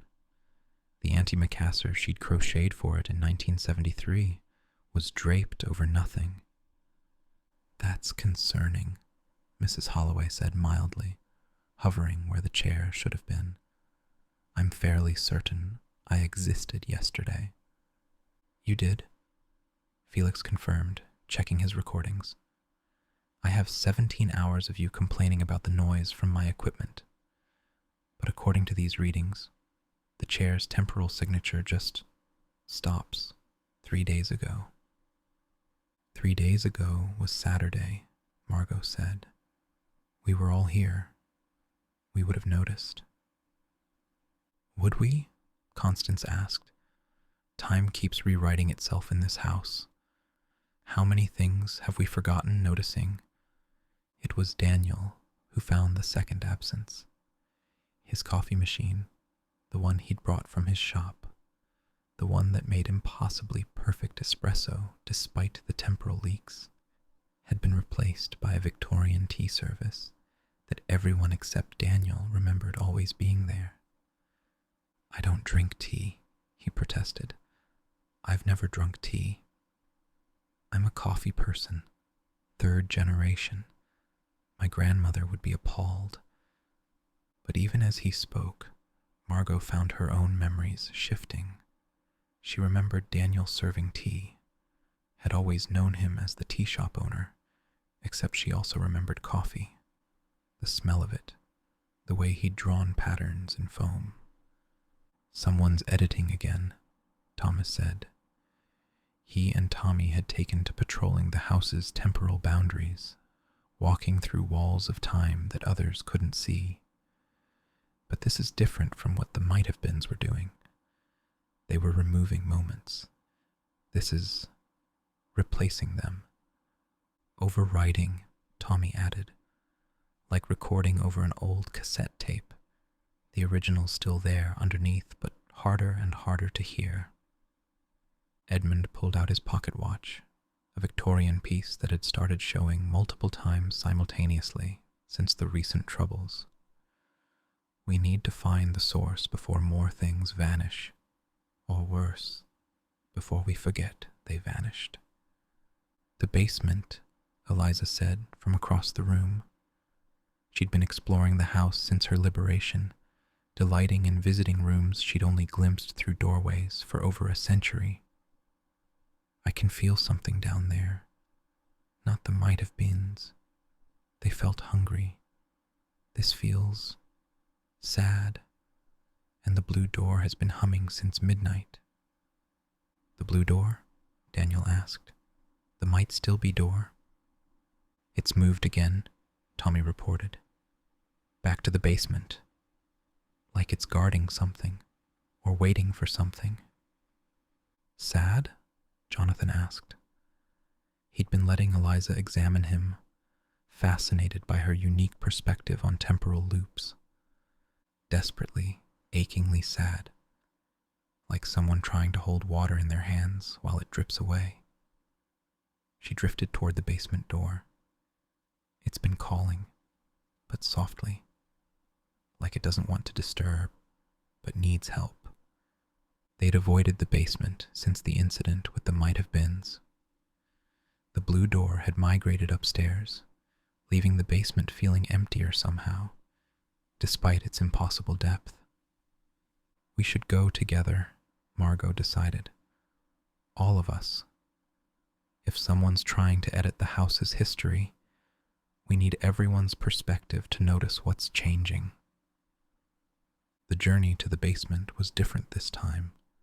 Instead of adding stairs, the house seemed to be shortening the path, as if eager for them to arrive. The walls showed memories as they descended, not photographs, but actual moments playing out like silent films. Mrs. Holloway choosing her chair in 1974, Daniel's grandmother teaching him about soft places, Tommy's 3 original timelines before they collided. The house is showing us what's being lost, Constance observed. The basement, when they reached it, had changed completely. The vast space was now intimate, warm, filled with a golden light that seemed to come from the walls themselves. At the center sat a familiar figure, but wrong, like looking at someone through water or time or tears. Millicent, Margot said, though she wasn't entirely sure. The figure turned, and they saw she was fragmenting. Not multiple Millicents, but one Millicent spread across too many moments. Her face showed every age she'd ever been simultaneously. Child, young woman, middle age, elderly, all translucent and overlapping. I'm losing cohesion, she said, her voice echoing from different decades. I've been the anchor for so long, existing in all the house's times at once. But when Jonathan returned, when that paradox was authorized, it started a cascade. You're not trying to erase things, Edmund said, understanding. You're accidentally pulling them into yourself. I'm a temporal magnet. Everything I've touched, everyone I've known, every moment I've anchored, they're all being drawn into my fragmentation. She gestured helplessly, and they could see objects flickering in and out of existence around her. I tried to go deeper, to find the source and stabilize myself, but I only made it worse. The source, Margot said. The original anomaly. Where is it? Millicent pointed down, and they realized the golden light wasn't coming from the walls, but from below, shining up through a floor that had become translucent. It's not an object, Millicent said. It never was. The house isn't built on a temporal anomaly. The house is the temporal anomaly. Every brick, every board, every nail, they're all fragments of collapsed time, compressed into physical form. And 3:47 p.m., that's when it happened. The original collision. What collision? Margot asked. In 1823, At exactly 3:47 p.m., two parallel timelines intersected here. A wedding and a funeral, a birth and a death, a beginning and an ending, all in the same space, same moment. Instead of canceling out, they crystallized, became the foundation of what would become this house. The house is made of time, Felix breathed, his equipment going wild. Crystallized possibility. In 1823, something happened here, a collision between what was and what might be. Instead of resolving, it crystallized, became solid. Someone built a house from it, not knowing what they were building with. Millicent's form flickered more rapidly, and now I'm being drawn into it, becoming part of the structure itself. That's why you're fragmenting, Eliza said, drifting closer. You're not splitting into multiple people. You're becoming architectural, part of the house's consciousness. Is that bad? Tommy asked. Not bad, Millicent said, but irreversible. Once I fully merge, I'll be everywhere and nowhere, aware but not present, like a thought the house is always having. We need another anchor, Margot said. Someone to take your place while you stabilize. It doesn't work like that. The anchor bond, once formed, can't be transferred. It can only be shared. Millicent looked at Margot with eyes that aged and grew young with each blink. You're already connected. You became anchor when you accepted the inheritance. But I never let go. We're both trying to anchor the same moments, and it's tearing me across time. So let go, Mrs. Holloway said gently. I did. Died. Let go of life. Chose to stay differently. It's not so bad, existing sideways to reality. But Jonathan will exist whether you're anchoring him or not, Jonathan said firmly. The paradox was authorized. It's stable now. You don't need to hold it in place. And the house has us, everyone said in unison. Millicent laughed, a sound that came from every age at once. When did you all become so wise?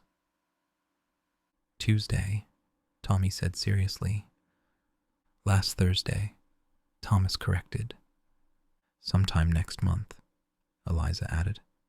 Margot stepped forward, reaching for Millicent's fragmenting hands. They felt like holding water and memory and time itself. How do we help you let go?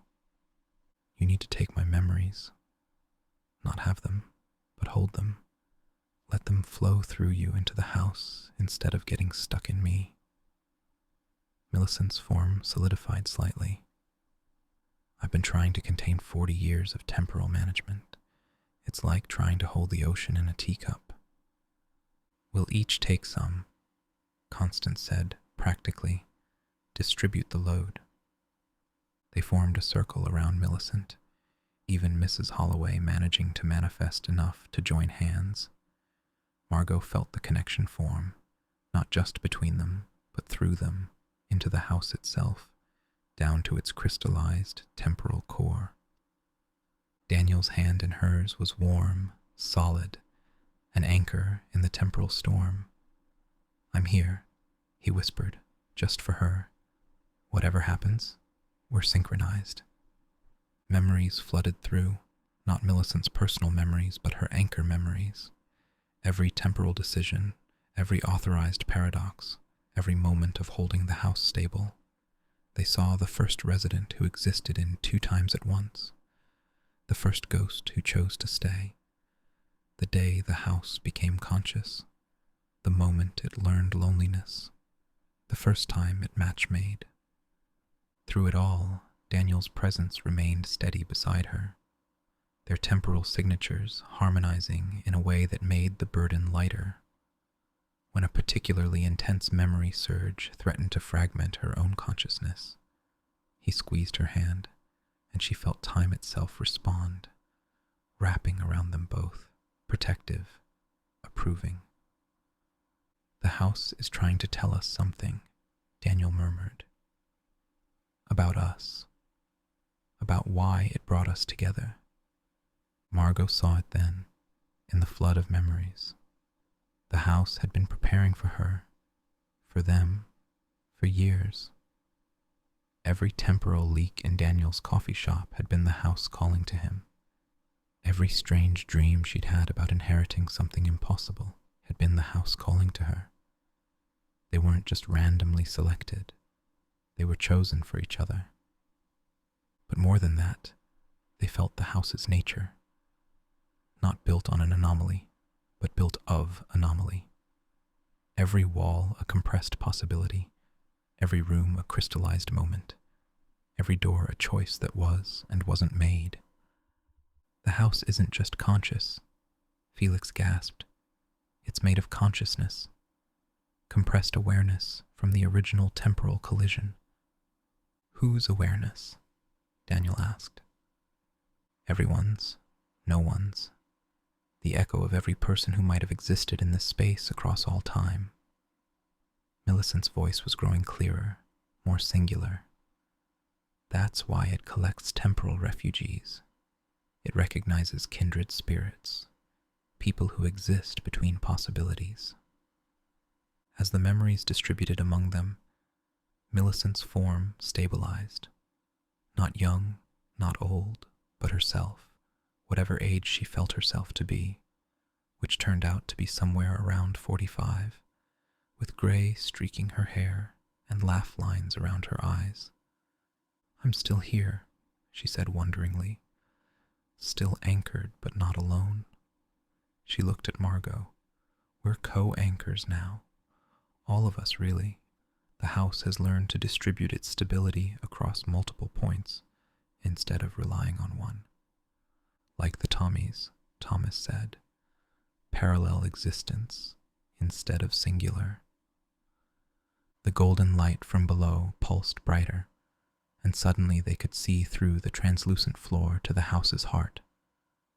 It wasn't dramatic, just a space where all times existed at once, where past and future and possibility swirled together like tea in a cup. But at its center was something new, a seed of pure potential, growing.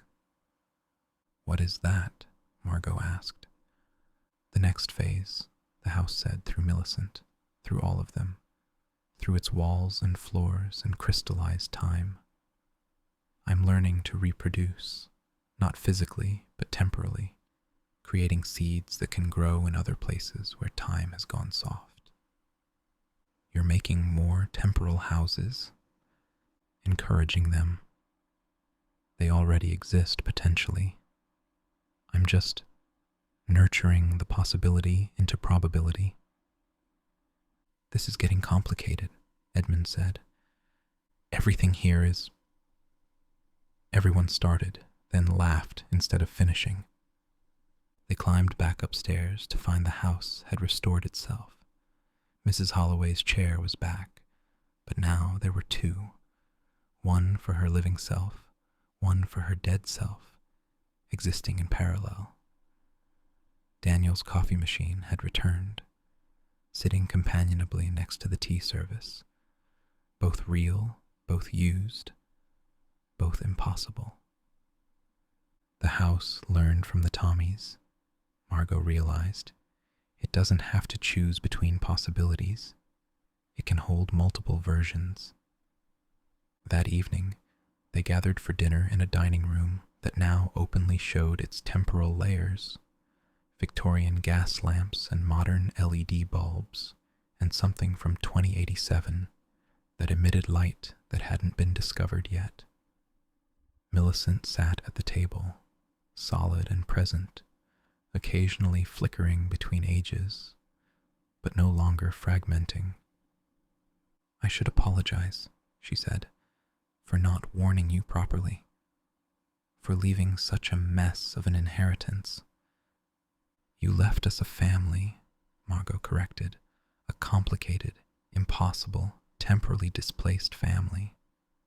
To impossible families, Daniel raised his glass. To distributed anchoring, Felix added. To letting go and holding on simultaneously, Millicent contributed. To everything being complicated, everyone said together, and this time it was a toast, not a complaint. After dinner, Margot found herself in the conservatory with Millicent. The older woman, though time was negotiable, so perhaps they were the same age, or perhaps age didn't matter, was examining the plants that grew from every era. The house showed me something, Millicent said, when I was fragmenting. A vision of what's coming. What did you see? Connections, not just between temporal houses, but between all the soft places in the world, a network of sanctuary for everyone who doesn't fit in linear time. She smiled, and you at the center of it, not controlling but conducting, like a symphony of impossible moments. That sounds terrifying. That sounds like Tuesday. They laughed, and somewhere in the walls, in the crystallized time that made up the house's bones, consciousness pulsed with contentment. It had learned to let go, to distribute, to hold multiple truths simultaneously. The clocks chimed 3:47 p.m., as they always did. But now Margot understood it wasn't just the house's neutral moment. It was every moment, all at once, forever and never, a perfect impossibility that they called home. Chapter 6. The Revelation. The first journalist arrived on a Monday that everyone agreed was actually a Monday, which should have been their first warning. Her name was Sarah Chen, no relation, she assured Margot, and she wrote for a magazine called Temporal Anomalies Quarterly, which Margot was fairly certain hadn't existed the day before. I'm doing a piece on houses that exist outside normal time, Sarah said, standing on the doorstep with a notebook that kept changing colors. Yours is the only one in London that appears on maps from 7 different centuries simultaneously. We're not interested in publicity, Margot said firmly. Oh, I'm not here to publicize. I'm here to investigate. You see, my editor exists in 2047, and he's very interested in understanding how temporal preservation works. Sarah smiled, and for a moment her face flickered, showing someone older, younger, different. May I come in? No, Margot said, and closed the door. But the door didn't close. Or rather, it closed in 2024, but remained open in 1894, and Sarah simply stepped through the gap between times. That's concerning, Felix said, watching from the hallway with his equipment. She shouldn't be able to do that unless she's like us, Tommy finished, temporally displaced, living between moments. Sarah stood in their hallway, writing in her notebook with a pen that left words in languages that hadn't been invented yet. Fascinating. The temporal field is much stronger than the Bristol house, and you have actual Victorian-era residents coexisting with modern ones. You need to leave, Margot said. I will. In about 3 years, or yesterday. Time's negotiable when you know how to navigate it. Sarah looked around with professional interest. Is it true you have someone here who died in 1976 but still pays rent? Mrs. Holloway materialized, looking offended. I'll have you know my rent is always punctual. Death is no excuse for poor tenancy. Sarah's eyes lit up. A stable post-mortem consciousness. This is unprecedented. Well, except for the house in Tokyo, but they're dealing with something different. Their ghosts are from the future. There are other houses? Daniel asked, arriving with a tray of tea and coffee that Sarah shouldn't have been able to drink but did. 17 that we know of, possibly more. They started appearing, or we started noticing them, about 200 years ago. Each one is different. The Paris house exists in only one moment, but that moment is 3 hours long. The New York house moves backward through time at a rate of -1 day per day. And yours? She consulted her notebook. Yours is the only one that seems to be learning. Learning? Edmund asked. He and Jonathan had been comparing medical notes from their respective centuries, trying to understand how disease treatment had evolved. Adapting, changing its rules. The others are static, locked in their temporal patterns. But this house recently authorized a major paradox. She looked at Jonathan, which should have destabilized everything. Instead, it integrated the change seamlessly. The house has always been adaptive, Constance said stiffly. We simply work with its nature rather than against it. No, Sarah said, writing rapidly. This is new. Within the last month, according to my readings. The house has developed something unprecedented. Temporal empathy. It's not just preserving moments anymore. It's understanding them. You're saying our house is unique? Thomas asked. I'm saying your house might be evolving into something that's never existed before. A conscious temporal entity. And that's either wonderful or terrifying, depending on your perspective. Before anyone could respond, the doorbell rang, which was impossible because the house didn't have a doorbell. It had a Victorian door knocker, a 1950s buzzer, and a modern intercom, but definitely no doorbell. Daniel moved instinctively closer to Margot, protective without being obvious about it. She found herself leaning into his warmth, drawing strength from his presence. The investigators noticed, of course. Sarah's expression turned calculating.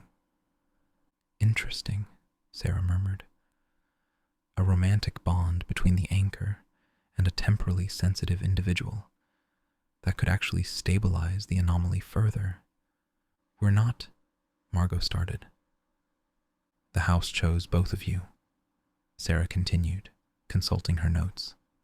Not just as residents, but as complementary anchors. Your temporal signatures harmonize at exactly 3:47 p.m. That's not coincidence. Daniel took Margot's hand, bold and sure. No, he agreed. It's not coincidence. The house knew what it was doing. Margot felt heat rise in her cheeks, but she didn't pull away. His hand in hers felt like the most natural thing in all the impossible timelines. Margot opened the door to find 3 more people standing there. An elderly Japanese woman, a young man who looked like he'd stepped out of Renaissance Italy, and a child whose clothing suggested no particular era at all. Sarah, the elderly woman said disapprovingly, you were supposed to wait for us. Time waits for no one, Keiko, especially not us. Sarah turned to Margot. These are my colleagues. We're part of let's call it a preservation society. We monitor temporal anomalies, make sure they don't destabilize reality too badly. And you're here because your house just did something impossible, the Renaissance man said. His accent was unplaceable, as if he'd learned every language simultaneously. It created a stable paradox. Jonathan Ashford died in 1894 and lives in 2024, and both realities are true. That shouldn't be possible. Everything here is impossible, the residents said in unison, then looked at each other in surprise. That, Keiko said sharply, is exactly the problem. You're normalizing impossibility, teaching it to spread. Do you have any idea how dangerous that is? Dangerous for who? Millicent asked, entering the hallway. Since the fragmentation incident, she moved more carefully, as if still getting used to being singular again. For the people who need sanctuary, or for those who want reality to stay rigid? For everyone, the child said. They had an ageless quality, could have been 8 or 80. Reality has rules for a reason. Break too many, and everything collapses. Or everything becomes more flexible, Daniel suggested. More inclusive. Keiko's expression hardened. We've seen what happens when temporal anomalies grow unchecked. The Cardiff incident of 1923. Half the city existed in 6 different years, simultaneously for 3 days. Hundreds of people lost, trapped between moments, never recovered. That was different, Sarah said quietly. That was uncontrolled. This house has consciousness, guidance, which makes it more dangerous, not less, the Renaissance man interrupted.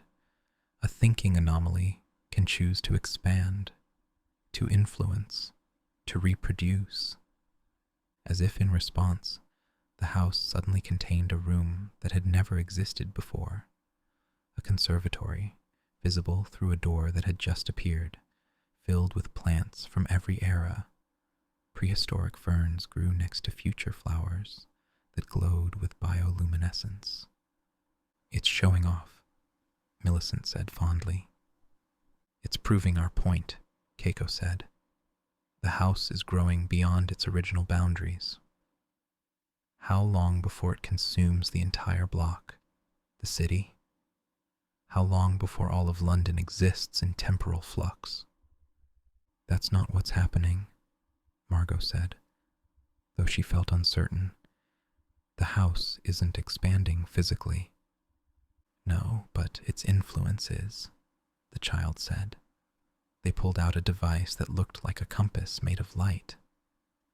Temporal softness is spreading from this location, small tears in reality that let moments bleed through. Your coffee shop owner's establishment, the museum where you worked, the hospital where Dr. Ashford practices, all showing signs of temporal instability. My coffee shop has always had soft spots, Daniel protested. Family trait. Getting worse since you moved here, Keiko countered. The house is affecting everyone connected to it. Is that necessarily bad? Edmund asked in his measured way. Perhaps reality needs more soft spots, places where rigid linear time can bend. You're medical professionals, the Renaissance man said to Edmund and Jonathan. Would you let a patient's fever spread unchecked just because warmth feels nice? Fever is the body fighting infection, Jonathan replied, sometimes necessary for healing, and sometimes it kills the patient. The investigators and residents stood facing each other, tension thick in the air. The house itself seemed to hold its breath, walls creaking with suppressed anxiety. Show them the network, Sarah said suddenly. Sarah, Keiko snapped. They need to see, to understand what we're really afraid of. Sarah turned to Margot. The house has been sending out calls, signals, to every temporal anomaly on Earth. They're responding. The seeds, Margot said, remembering what they'd seen in the basement. The house is nurturing possibilities. Not just nurturing, connecting.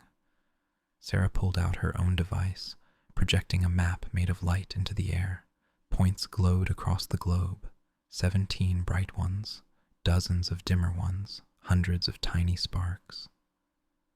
Every temporal anomaly we know of is starting to resonate with this house, if they all connect at once.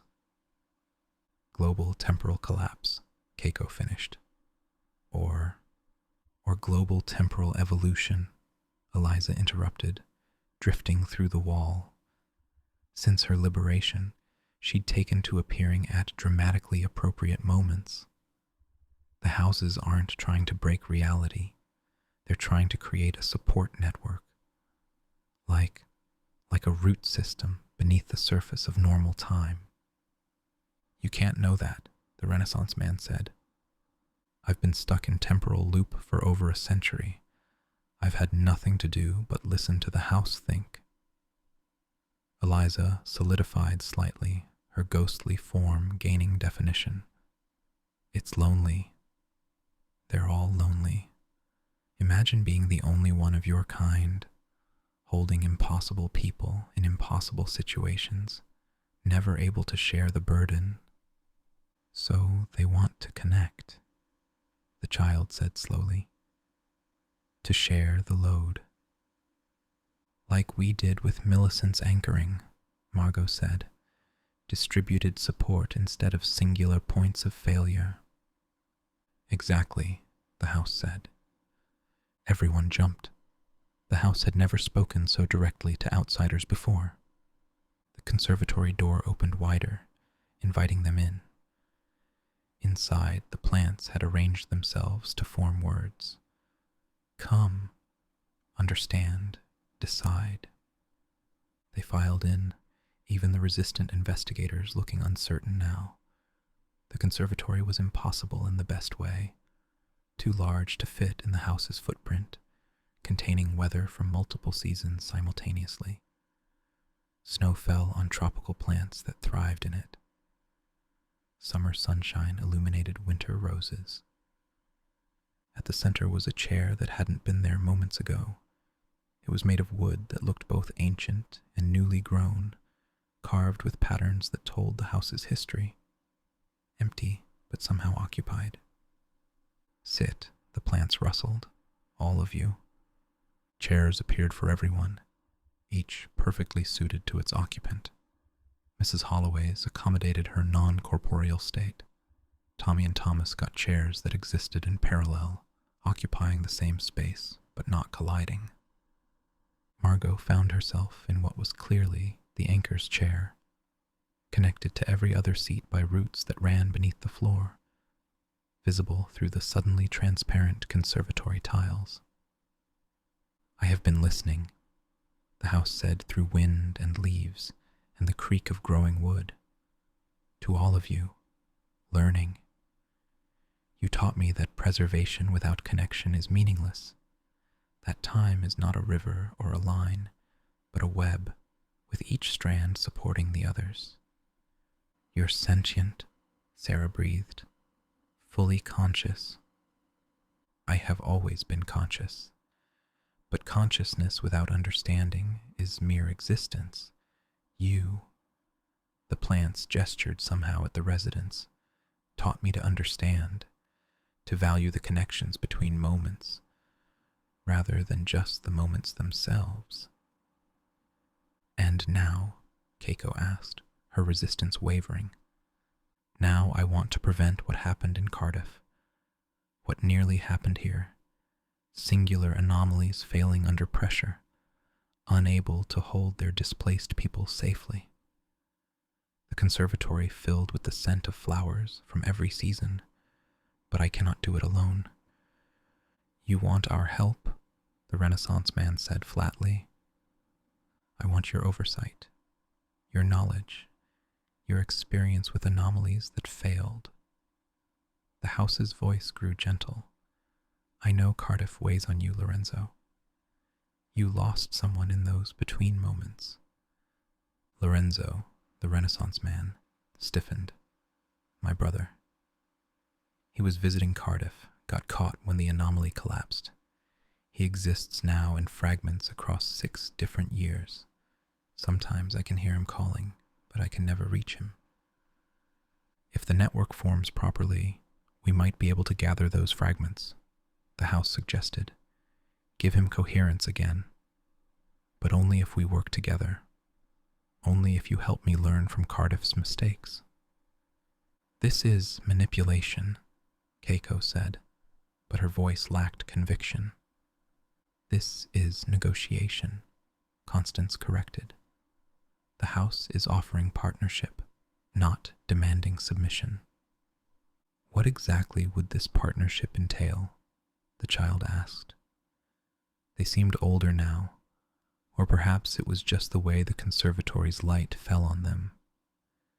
Teach me limits, the house said. Help me understand when to accept refugees and when to redirect them to other anomalies. Guide the network formation so it strengthens rather than destabilizes.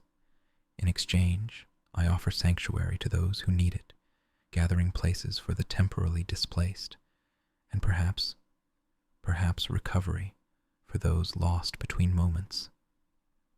You could really bring back the Cardiff lost? Lorenzo asked, hope naked in his voice. Not bring back. They never left. They're scattered, unfocused, but still there. With 17 houses working together, we could provide enough temporal stability to regather them. Sarah was already pulling out her equipment, running calculations. It could work. Distributed temporal anchoring across multiple points. Like a temporal internet, each house a server holding part of the data. The infrastructure exists, Felix added, showing his own readings. The resonance between houses is already there. We just need to formalize it, guide it. This is happening too fast, Keiko protested. It's been happening for 200 years, Millicent countered. We're just now noticing the pattern. The investigators huddled together, discussing in languages that shifted between Renaissance Italian, modern Japanese, and something that might have been from the future. Finally, they turned back. Conditional agreement, Keiko announced. We monitor everything. Any sign of Cardiff-like instability, we intervene. The network forms slowly, one connection at a time, and the houses submit to regular inspection. I still oppose this, the Renaissance man, Lorenzo, said firmly. My brother's situation is personal, yes, but that doesn't mean we should risk global temporal collapse for sentiment. Lorenzo, Sarah started. No, I'll help because I want my brother back, but I maintain this is dangerous. When it fails, not if, when, I want it on record that I warned against it. The houses are not subjects to be inspected, the house said with dignity, but we welcome visitors and partners. Yes to monitoring, yes to slow formation, but as equals, not as controlled entities. Fair, Sarah said, before Lorenzo could object further. We're all navigating unknown territory here. Then we begin, the house said. The Paris house has been waiting to extend its 3-hour loop. It wants to offer art classes, same 3 hours, but experienced differently by each student. Will you help me guide that connection? And so, in a conservatory that couldn't exist in a house that defied time, a partnership formed between those who monitored anomalies and an anomaly that had learned to monitor itself, though Lorenzo documented every detail, prepared to shut it all down at the first sign of danger. The work began immediately. Sarah set up equipment to track the resonance between London and Paris. Lorenzo worked with Edmund and Jonathan to understand the medical implications of temporal displacement. Keiko, despite her reservations, found herself deep in conversation with Constance about documentation methods across time periods. The child, who never gave their name, sat with Tommy and Thomas, teaching them exercises to maintain cohesion while existing in parallel. This is still dangerous, Keiko said quietly to Margot as they watched the others work. Everything worth doing is, Margot replied. but less dangerous together than alone. The Cardiff incident happened to an isolated anomaly under pressure. This is different, distributed, supported, conscious. I hope you're right. Keiko looked around the conservatory, at investigators and residents working together, at the house literally growing connections visible as golden threads in the air. Because if you're wrong, it's not just London at risk. It's the entire temporal fabric of reality. Then we'd better get it right, Daniel said, offering them both coffee that tasted of hope and tea that tasted of tradition. As he handed Margot her cup, their fingers brushed, and she saw something flicker in his eyes. Not temporal displacement, but something older, simpler, infinitely more complicated. Later, when the investigators had gone and the residents had dispersed, Daniel found Margot alone in the conservatory, staring at the golden threads that showed the house's growing connections. "You were brilliant today," he said quietly. "The way you stood up to them, protected the house, protected all of us." "I was terrified," she admitted. "I know. I could feel it." He moved closer, and she realized their temporal signatures weren't just harmonizing. They were synchronizing, creating a resonance that made the very air between them shimmer. That's the thing about being temporally sensitive. I can feel what you feel sometimes, when the moments align. "What do you feel now?" she asked, her voice barely a whisper. "Like I'm falling through time," he said. "But instead of it being frightening, it feels like flying. Because I know you'll catch me, just like I'll catch you." The house hummed approval around them, and every plant in the conservatory bloomed at once, past, present, and future flowers, all opening to this one perfect moment. "Daniel." "We don't have to name it yet," he said gently. "We have all the time in the world." "Literally. But Margot, the house didn't just bring me here for sanctuary. It brought me here for you." "I know," she said, and realized she'd known since that first morning, when he'd stood on her doorstep with tomorrow's newspaper and scones that defied temporal logic.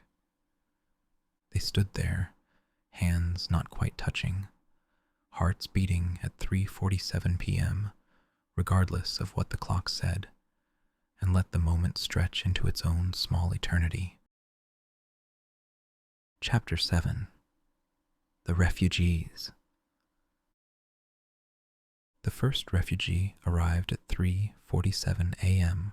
on a Wednesday that was simultaneously 1917, 1985, and next Thursday. She came through the garden gate that hadn't existed until she needed it, carrying a carpet bag that leaked temporal energy like steam. Margot found her sitting on the back steps, crying into hands that kept aging and growing young again with each sob. "I can't stop shifting," the woman said. Her accent wandered through decades, sometimes Cockney, sometimes received pronunciation, sometimes something that hadn't evolved yet. "Started last month, or next year. Time won't hold me." "Come inside," Margot said, wrapping a blanket around shoulders that existed in multiple decades. "The house will help." The woman, Clara, she managed to say between temporal hiccups, looked up with eyes that were 17 and 70 simultaneously. "You're not afraid of me?" "We specialize in impossible people here," Margot said gently. "Come meet the others." Clara was the first, but not the last. Within a week of the partnership agreement with the investigators, 3 more arrived. A man who existed only on Tuesdays, twins who shared the same moment, unable to experience time separately, an elderly professor who aged backward but remembered forward. Word spreading, Sarah Chen observed. She'd set up a monitoring station in what used to be the second parlor, equipment from multiple eras, somehow working in harmony. The temporal displacement community has networks across time. They're hearing about a house that doesn't just tolerate, but welcomes anomalies. Can we handle this many? Constance asked, reviewing her ever-expanding documentation. The house has limits, even if we don't know what they are yet. 43 rooms and counting, Felix reported. The house keeps adding space as needed. Not physically. We still look like a normal townhouse from outside. But internally, we're approaching hotel capacity. The refugees each brought their own challenges. Clara's temporal shifting disrupted electronics and made conversations difficult. She'd answer questions before they were asked, or respond to comments from next week. The Tuesday man, Marcus, simply vanished for 6 days at a time, leaving his room in temporal suspension. The twins, Mary and Marie, spoke in perfect synchronization, which was unsettling even for the house's residents.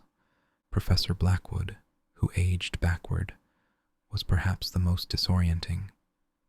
He'd arrived appearing to be in his 80s, but each day he grew younger. His memories, however, remained fixed in forward time. I remember dying, he said over breakfast, looking 75. Heart attack, age 91. But here I am, growing younger. In a few years, I'll be a child who remembers being old. How does one process that? One day at a time, Mrs. Holloway said, even if those days aren't in the right order. The infrastructure is straining, Edmund reported at the evening meeting. The house had instituted daily gatherings to coordinate care for the refugees. The kitchen exists in 7 timelines now. This morning, I found Victorian bread, 1950s milk, and fruit that won't be cultivated until 2045. The plumbing is worse, Jonathan added. Water flows backward on the 2nd floor, and the 3rd floor bathroom occasionally connects to a Roman bathhouse. That's actually quite pleasant, Professor Blackwood noted. Excellent water pressure. The electrical system is having a breakdown, Felix interjected. We're pulling power from 1890s gas lines, 1950s electrical grid, and something from 2075 that I think might be wireless energy. The meter reader came yesterday and fainted. How did we explain that? Margot asked.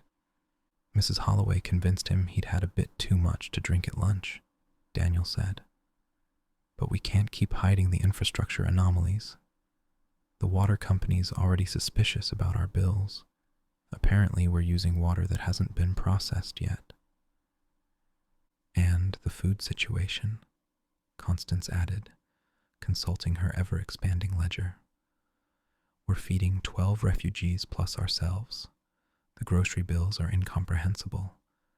I have receipts in pounds, shillings, euros, and something called temporal credits that won't exist for 30 years.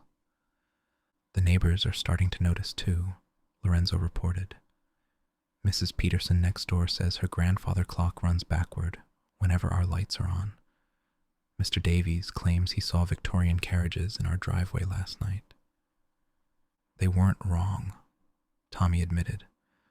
We had a delivery from 1894, coal for the old heating system. And the laundry situation is becoming untenable, Constance added. Victorian linens need specific soaps that don't exist anymore.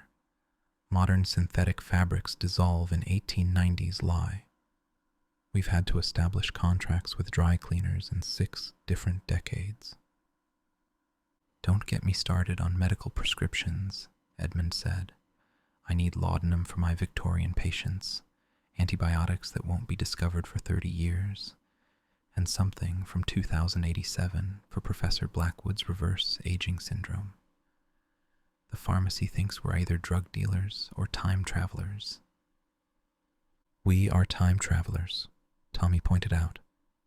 Yes, but we're trying not to advertise it, Constance replied, although the postman has started leaving packages from next week. He says he's given up trying to understand our mail. Yesterday, I received a letter posted in 1894 with a stamp from 2030, Jonathan added. The Postal Service just delivered it with a note saying, "We don't ask questions anymore." The garbage collection is the worst, Felix said. They can't figure out why our trash includes items that haven't been manufactured yet, alongside Victorian chamber pot contents. We've started sorting trash by era, Daniel explained. Tuesday's bin goes to 1894, Thursdays to 2024, and Saturdays to whenever the biodegradable future packaging comes from. The point is, Constance said, we need systems, procedures. We can't just accept everyone who appears at our door without understanding their needs and our capabilities. She's right, Lorenzo said. He'd been visiting daily, helping document the refugees' conditions. His investment was personal. Every successful integration brought him closer to potentially recovering his brother. Other temporal houses that failed did so because they overextended. Too many anomalies in one space without proper support. So we create support, Margot said. Not just housing, but actual care. Medical, psychological, practical.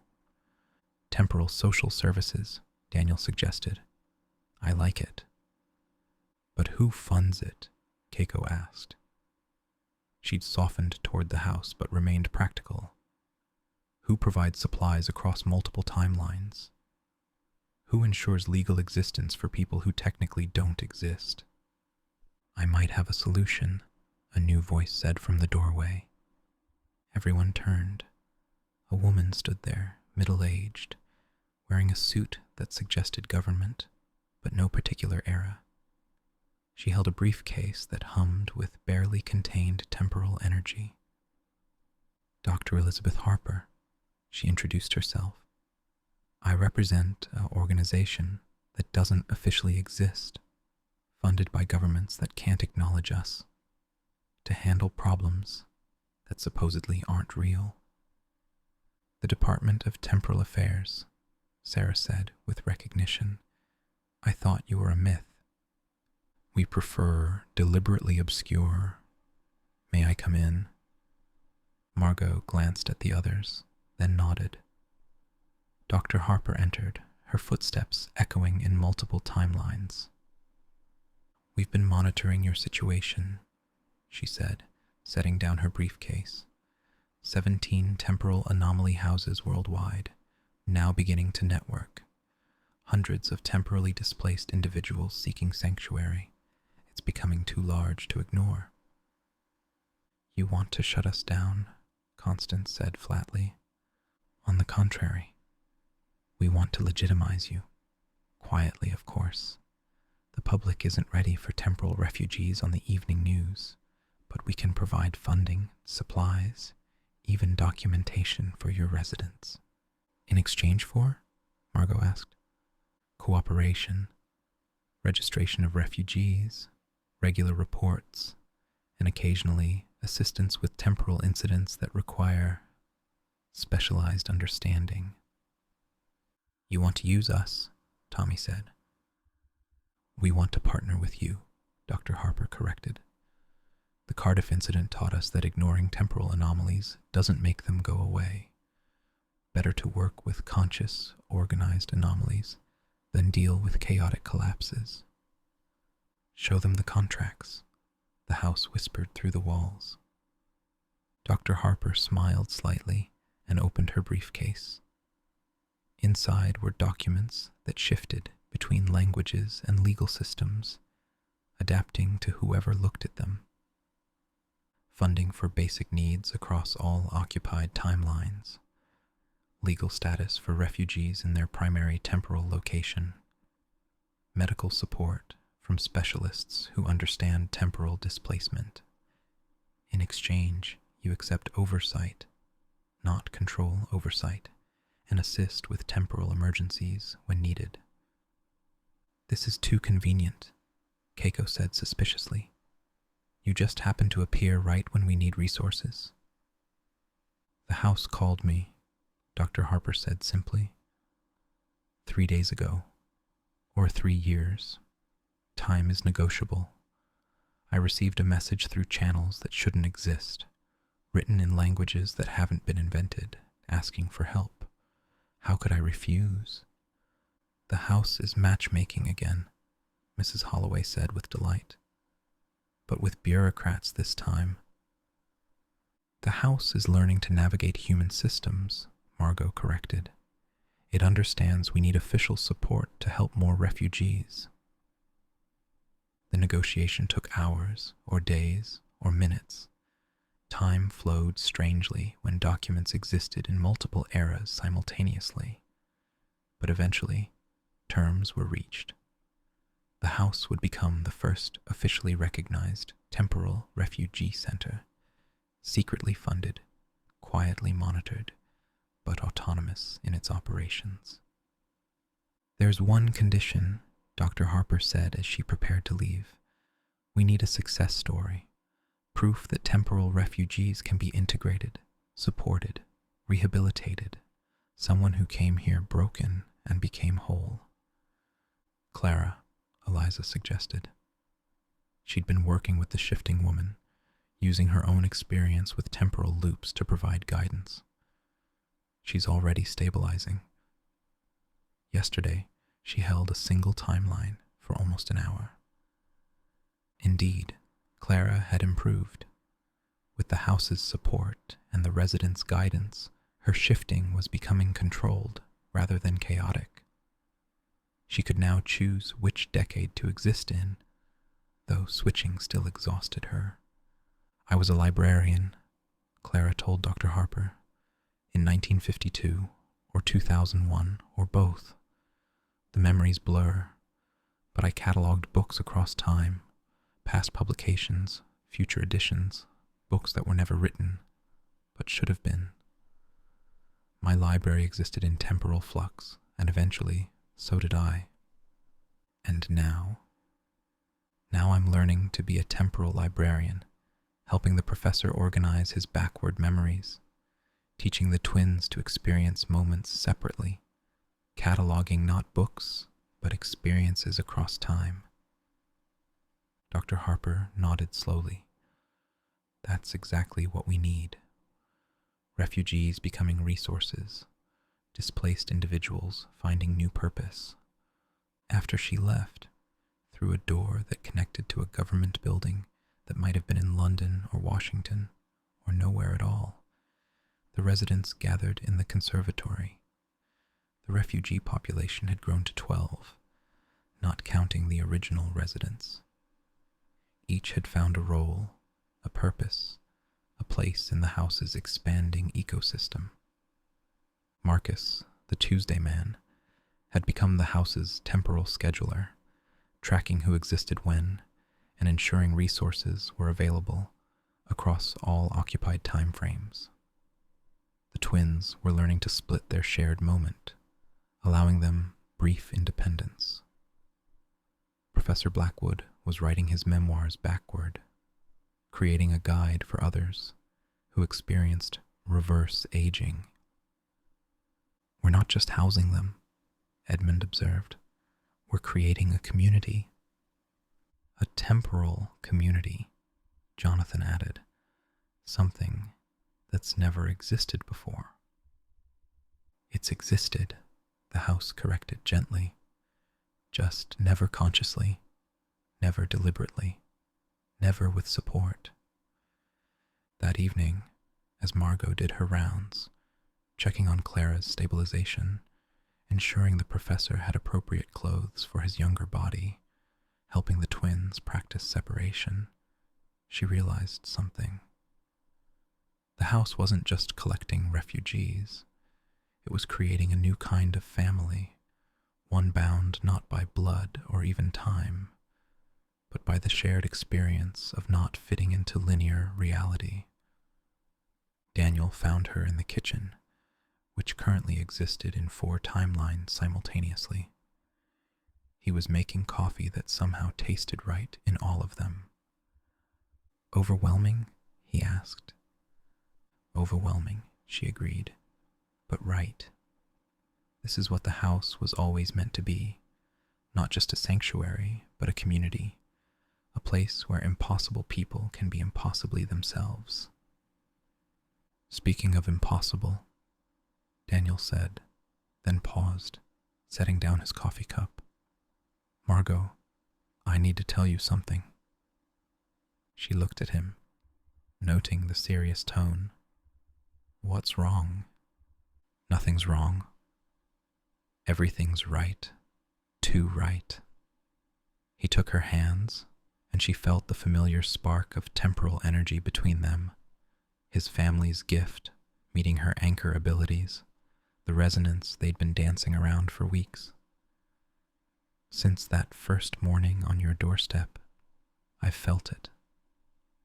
This pull between us that's more than temporal sensitivity." "Daniel, let me finish, please. My whole life, I've been slightly out of sync with normal time, never quite fitting, always feeling like I was waiting for something to click into place. Then I met you, and for the first time, I felt synchronized, like all my scattered moments suddenly made sense." Margot's eyes filled with tears. "I felt it too, every day, growing stronger." "I love you," he said simply. "Not just at 3:47 p.m., but at every impossible time. I love you in the morning when you argue with the Victorian kettle, and in the evening when you mediate between ghosts and refugees. I love you when you're overwhelmed by anchor duties, and when you're fierce with protective instinct for everyone in this house. You know, being with me means—" "Being home," he interrupted. "It means being home. The house knew, didn't it? From the beginning. We weren't just randomly selected. We were chosen for each other." She kissed him then, and for a moment, just a moment, time actually stood still. Not metaphorically, but literally. The house held its breath. Every clock paused at exactly 3:47 p.m., the universe itself marking the moment when 2 temporally displaced souls found their synchronization. "I love you too," she said when they parted, laughing through her tears. "Have loved you since you walked in with those impossible scones and acted like temporal anomalies were perfectly normal." "They are perfectly normal," he said, grinning. "Our normal." "Our perfectly impossible normal," she agreed. "Speaking of time and always," Daniel said, pulling back slightly with a grin, "the coffee shop wants to hire some refugees. Marcus could work Tuesdays, obviously, and Clara's stabilized enough to help with the temporal leaked orders. What do you think?" "I think the house isn't the only thing matchmaking," Margot said. "You're creating jobs for people who technically don't exist. Everyone should have the chance to exist meaningfully, even if they only exist on Tuesdays." They stood together, watching through the window as London shifted through its many times. In the garden, Professor Blackwood, looking 60 now, was teaching the twins to play chess across split moments. Clara was reading books from 3 different decades simultaneously. Marcus was enjoying his one day of existence with passionate intensity. "Home," Daniel said simply. "Home for the temporally displaced," Margot agreed. Her phone buzzed. 3:47 p.m., as always. The message read, "Refugee integration successful. Network ready for next phase. Thank you for teaching me that sanctuary means more than shelter." The house, She smiled and put the phone away.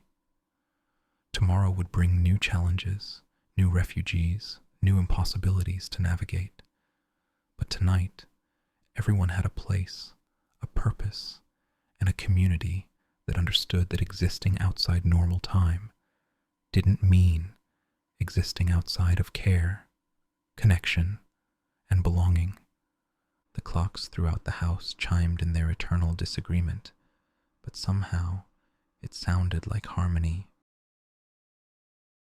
Chapter 8. The Network. 3 months after the first refugee arrived, or 3 weeks, or 3 years, depending on which timeline you followed, the house was ready for the next phase. The refugees had stabilized, the infrastructure had adapted, and the partnership with the Department of Temporal Affairs had proven successful. It was time to connect to the other houses. The Paris house is ready, Sarah Chen announced at the morning meeting. Her monitoring equipment now filled 2 rooms, crystals from the Renaissance sitting next to quantum computers from 2087. They've cleared their 3-hour loop and are prepared to link. What exactly does linking entail? Constance asked, ever practical. Conscious connection, the house explained through the steam rising from everyone's tea. Not physical. We remain in our respective locations, but our awarenesses will touch. Our refugees will be able to move between us, and our temporal fields will stabilize each other. Like a support group for sentient houses, Daniel suggested. More like a nervous system, Felix corrected, showing holographic diagrams. Each house becomes a node in a larger consciousness, still individual but no longer isolated. Margot felt the weight of the decision. As primary anchor, she would need to authorize the connection, but this wasn't just about their house anymore. It would affect every temporal refugee worldwide. Lorenzo, she said, turning to the Renaissance man who'd become a regular fixture. Your brother, if the network forms, can we really recover him? The calculations suggest yes, he said, hope and fear warring in his voice. The Cardiff fragments are scattered across 6 years, but with 17 houses working together, we could create enough temporal stability to gather them. How many others are out there? Lost between moments? Hundreds that we know of, Dr. Harper said. She'd returned for this moment, bringing official observers who existed in several timelines simultaneously. Possibly thousands. Every temporal incident leaves fragments, lost possibilities, scattered consciousness. And if we fail, if the network destabilizes, then we become the largest temporal incident in history, Keiko said bluntly. She'd opposed the network initially, but had been won over by the refugee success stories. But doing nothing means those fragments remain lost forever. The Cardiff fragments are suffering, Eliza said quietly. She'd been reaching out through her ghostly networks, touching other spirits caught between times. I can hear them sometimes. Not quite dead, not quite alive, not quite anywhere. It's worse than my loop ever was. Margot looked around the room at her impossible family. The original residents who'd taught the house about connection. The refugees who'd proven that temporal displacement could be managed. The investigators who'd become partners. The government that didn't exist officially, but provided very real support. We connect, she decided, slowly, carefully, but we connect. The preparation took the rest of the day, or week. Time had become even more negotiable as the house prepared for contact with its siblings. The conservatory was cleared, transformed into what Felix called a temporal communication center. Chairs were arranged in a circle, each one connected to the others by roots that pulsed with golden light. At exactly 3:47 p.m., the only time that was the same across all temporal anomalies, they began. Margot sat in the anchor's chair, feeling the house's consciousness flowing through her. Around her sat the other residents, each lending their particular temporal signature to strengthen the connection. Even the refugees participated, their various displacements adding harmonics to the temporal field.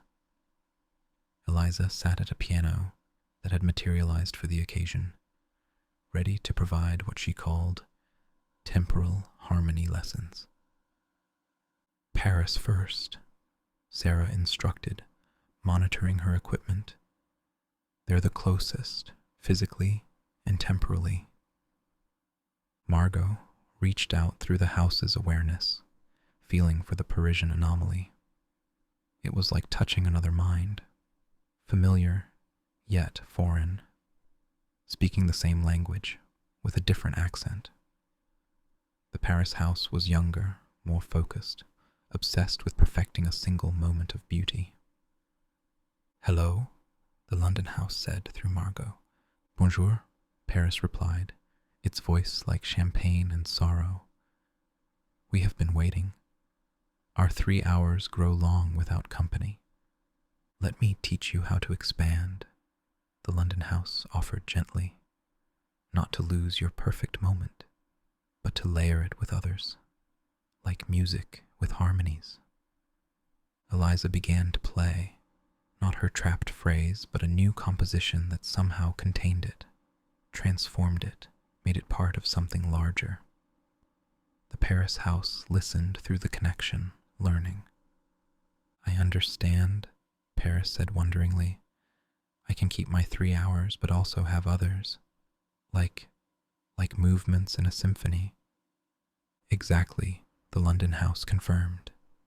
"Eliza will teach your residents. She understands being stuck in a single moment better than anyone." "I'll take the first group next week," Eliza announced to the room. 3 artists from Paris who've been painting the same sunset for 40 years. I'll teach them to paint it differently each time while keeping its essence. The connection solidified, and suddenly Margot could feel the Paris house's refugees, artists who painted the same scene from infinite angles, lovers caught in an eternal first kiss, a chef who prepared the same meal perfectly across 3 hours that never ended. "It's working," Felix breathed. "Temporal resonance is stable." One by one, they reached out to the other houses. Tokyo, whose ghosts from the future were eager to share their knowledge. New York, moving backward through time but somehow keeping pace with conversations. The house in Cairo that existed only during sandstorms. The Moscow house that preserved every winter that had ever been. Each connection added complexity to the network. Margot felt her consciousness expanding, touching not just houses, but the refugees within them. A child in Berlin who existed in all seasons simultaneously. A couple in Mumbai who aged at different rates, but loved each other across the temporal divide. An entire family in São Paulo who shared dreams across time. "Too much," she gasped. "Can't hold all of them." "You don't have to," Millicent said, placing a hand on her shoulder. "Distribute the load. We're all anchors now." The others reached out, sharing the connection.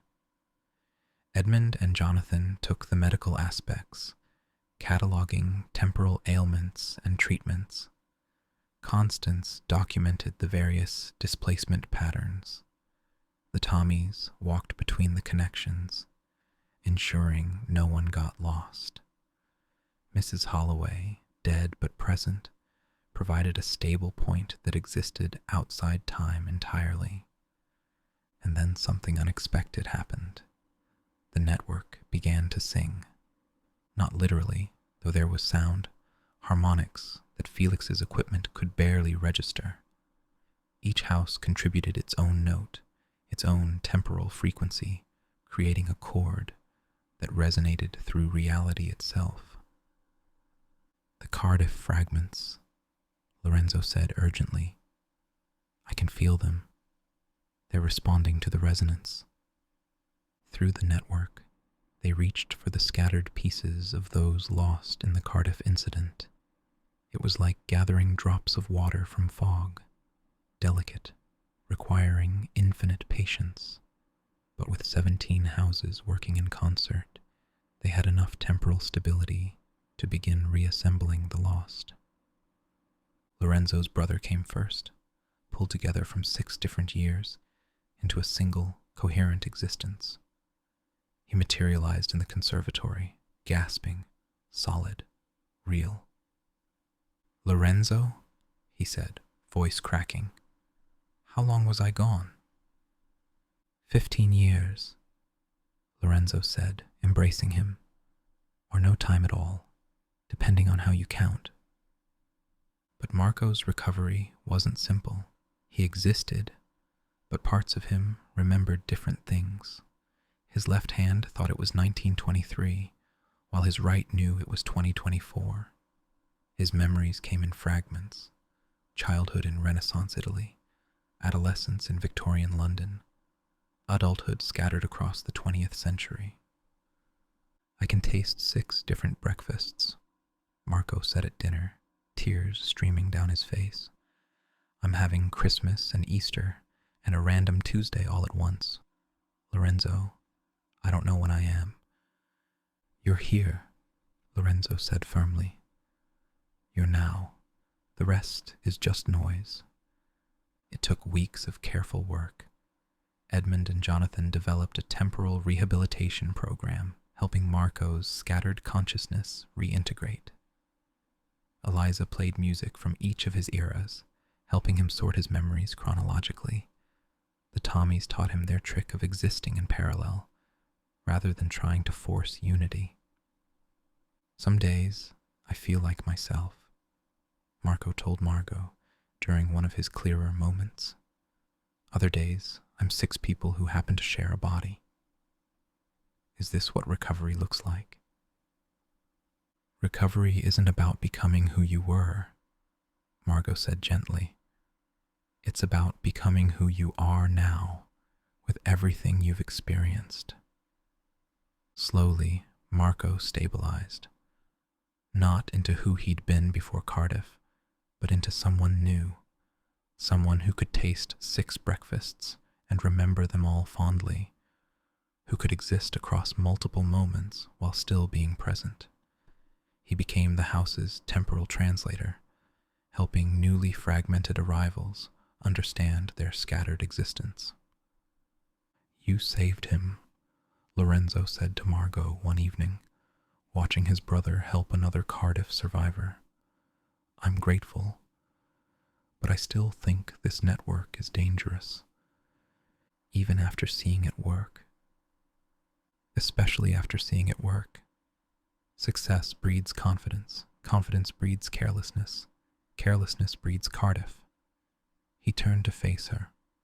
"I'll keep helping because these people need it, because Marco needs it. But I'm also documenting everything, every anomaly, every instability, every near miss. When this goes wrong, and it will, we need to know how to contain it." "That's fair," Margot said. "Every family needs a skeptic." "I'm not family," Lorenzo said firmly. "I'm a monitor. Never forget the difference." Sarah approached them, looking troubled. "He's not wrong to worry. The network is growing faster than predicted. 300 houses now, and climbing. We're approaching critical mass." "Critical mass for what?" "We don't know. That's what worries us." Others followed. Not all. Some fragments were too scattered, too faded. But dozens of lost souls were recovered, given form and coherence by the network's combined strength. "This is what we were meant to do," the London house said through everyone and no one. Not just preserve, but recover. Not just shelter, but heal. But the success drew attention.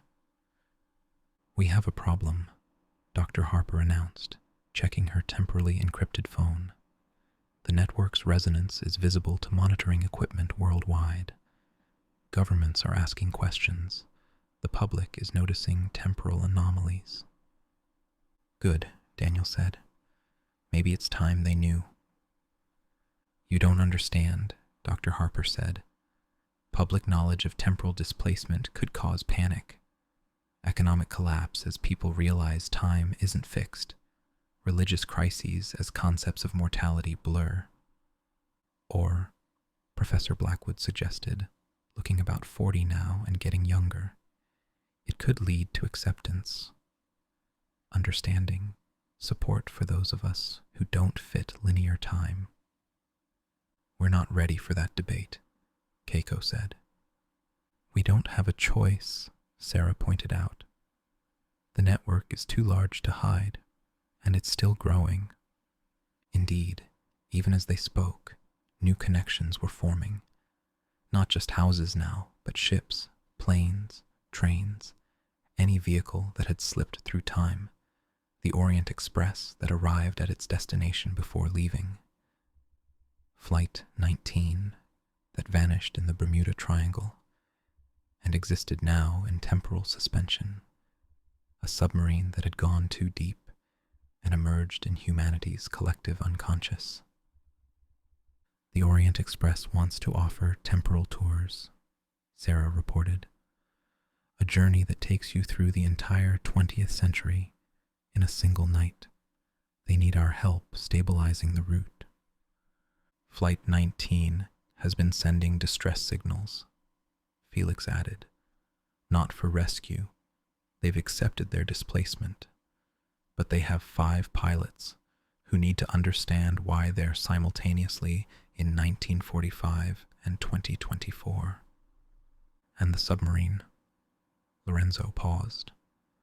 "My brother was stationed on one like it, the USS Thresher, lost in 1963, but sometimes sailors report seeing it surface, crew still at their posts, not dead but not alive either." "Ghost ships," Mrs. Holloway said knowingly. "I've been sensing them. They're like me, dead but continuing. They need harbor, not in space but in time." "Can we accommodate vehicles?" Constance asked practically. "The house is already strained with human refugees." "We don't accommodate them," the house explained through the arrangement of tea leaves in everyone's cups. "We network with them. They become mobile sanctuaries, carrying refugees between fixed points. The Orient Express can transport someone who exists only in the 20th century. Flight 19 can carry those who fell out of time during wartime. The submarine, it can reach the ones too deep in temporal displacement for houses to help." "A transportation network," Edmund marveled. "But the logistics," Jonathan protested. "How do we coordinate vehicles that exist in different times?" "The same way we manage the house," Daniel said, entering with a tray of impossible pastries, scones that were fresh-baked and day-old simultaneously, coffee that existed at every temperature at once. "We've figured out the daily impossibilities." Indeed, they had developed systems. The bathroom situation had been solved by installing what Felix called temporal plumbing, pipes that connected to the right era's water system depending on who needed them. Victorian residents got their copper tubs and rose water, modern residents got power showers, and Professor Blackwood, aging backward, got whatever era matched his current age. The kitchen had 7 stoves now, one for each occupied timeline, all sharing the same space, but not colliding. Meals happened simultaneously across all eras, with food appearing at the appropriate time for each resident, shopping was done through what Daniel called temporal grocery delivery, orders placed to shops in different decades, all delivered to the same door that existed everywhen. We've even solved the heating issue, Felix announced proudly. The house maintains whatever temperature you expect for your timeline. Edmund gets his drafty Victorian chill, I get central heating, and Lucy gets the eternal comfort of a Tuesday afternoon in May. And the bills? Margot asked. Paid in the currency of each era, Constance said, showing her ledger. The Victorian Gas Company receives shillings, the modern electric company gets digital transfer, and the future energy supplier gets something.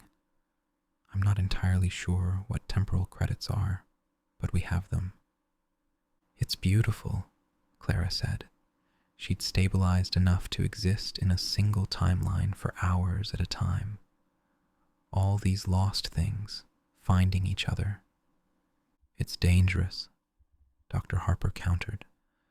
We're fundamentally altering how reality works. Reality was already altered, Margot said. We're just acknowledging it, supporting it, making it safer for everyone. A knock at the door interrupted the debate. Not the regular door, a door that had just appeared in the conservatory wall, painted bright yellow with a child's drawings covering it. That's new, Tommy said, but familiar. It looks like a blue door that's been loved, Thomas finished. A might still be that decided to be. The door opened, and a child walked through. Not the ageless child from the investigators, but an actual 8-year-old, wearing clothes from no particular era, carrying a teddy bear that flickered between existing and not. Hello, she said. I'm Lucy. I heard you help people who don't fit in time. Can you help me? I accidentally wished tomorrow would never come, and it listened. Behind her, through the door, they could see her house, a perfectly normal suburban home that existed in eternal Tuesday afternoon, just before bedtime, just before tomorrow. How long have you been 8? Margot asked gently. 6 months, or maybe years. It's hard to tell when tomorrow never comes. Lucy hugged her bear tighter. My parents, they're stuck too. They keep tucking me in, reading the same bedtime story, kissing me goodnight, but they never remember doing it before. Every time is the first time for them. Oh, sweetheart, Mrs. Holloway said, drifting over. Of course we can help. Temporal wish fulfillment, Edmund said quietly. Children have stronger temporal sensitivity. Sometimes their desires can crystallize reality. I just didn't want to go to school, Lucy admitted. There was a test on Wednesday. I wasn't ready, so I wished Tuesday would last forever, and it did. The blue doors, Thomas said suddenly. They're not just for might still be's. They're for wishes that became real, possibilities that children dream into existence. The house has been collecting them, Tommy added, protecting them until someone's ready to either fulfill them or let them go. Lucy looked around at the impossible family gathered in the impossible house. Can you teach me how to let tomorrow come?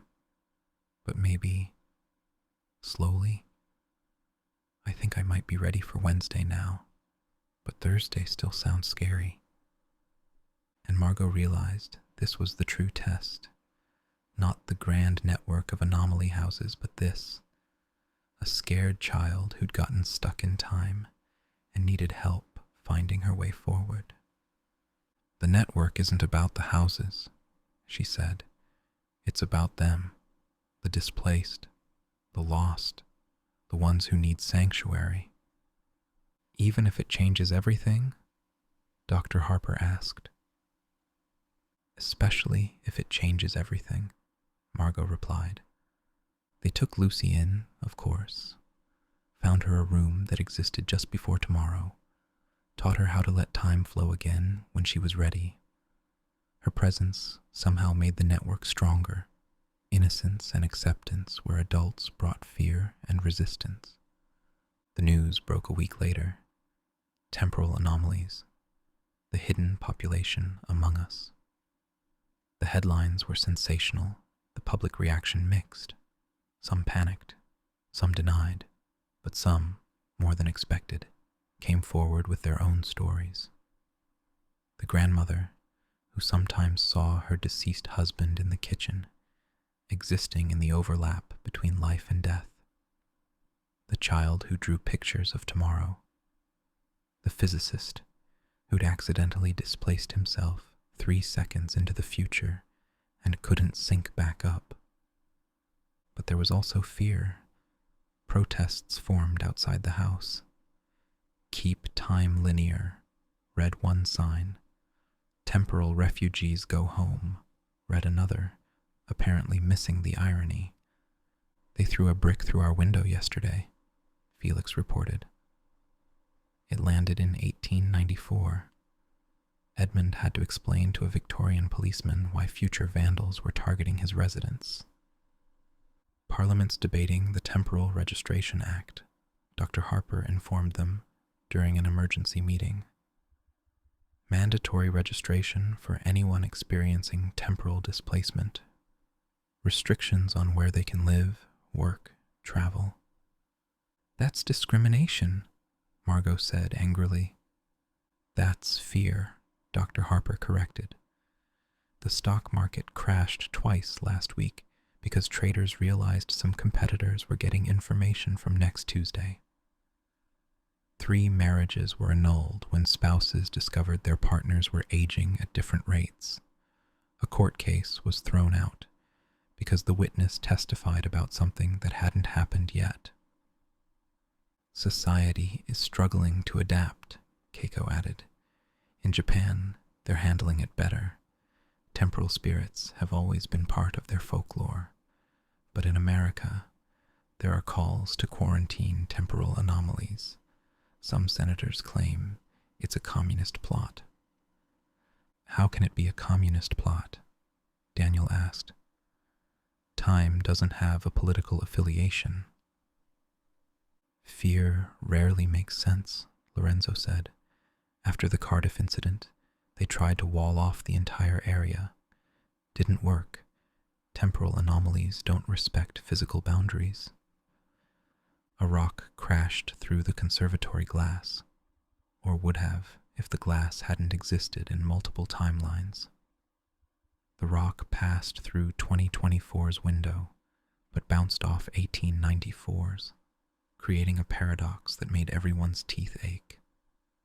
We need better security, Constance said practically. We need more than that, Dr. Harper said grimly.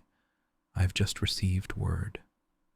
The government is sending an inspection team tomorrow. And by inspection, I mean potential shutdown. They're bringing temporal containment equipment. They can't contain the house, Felix protested. It exists across centuries.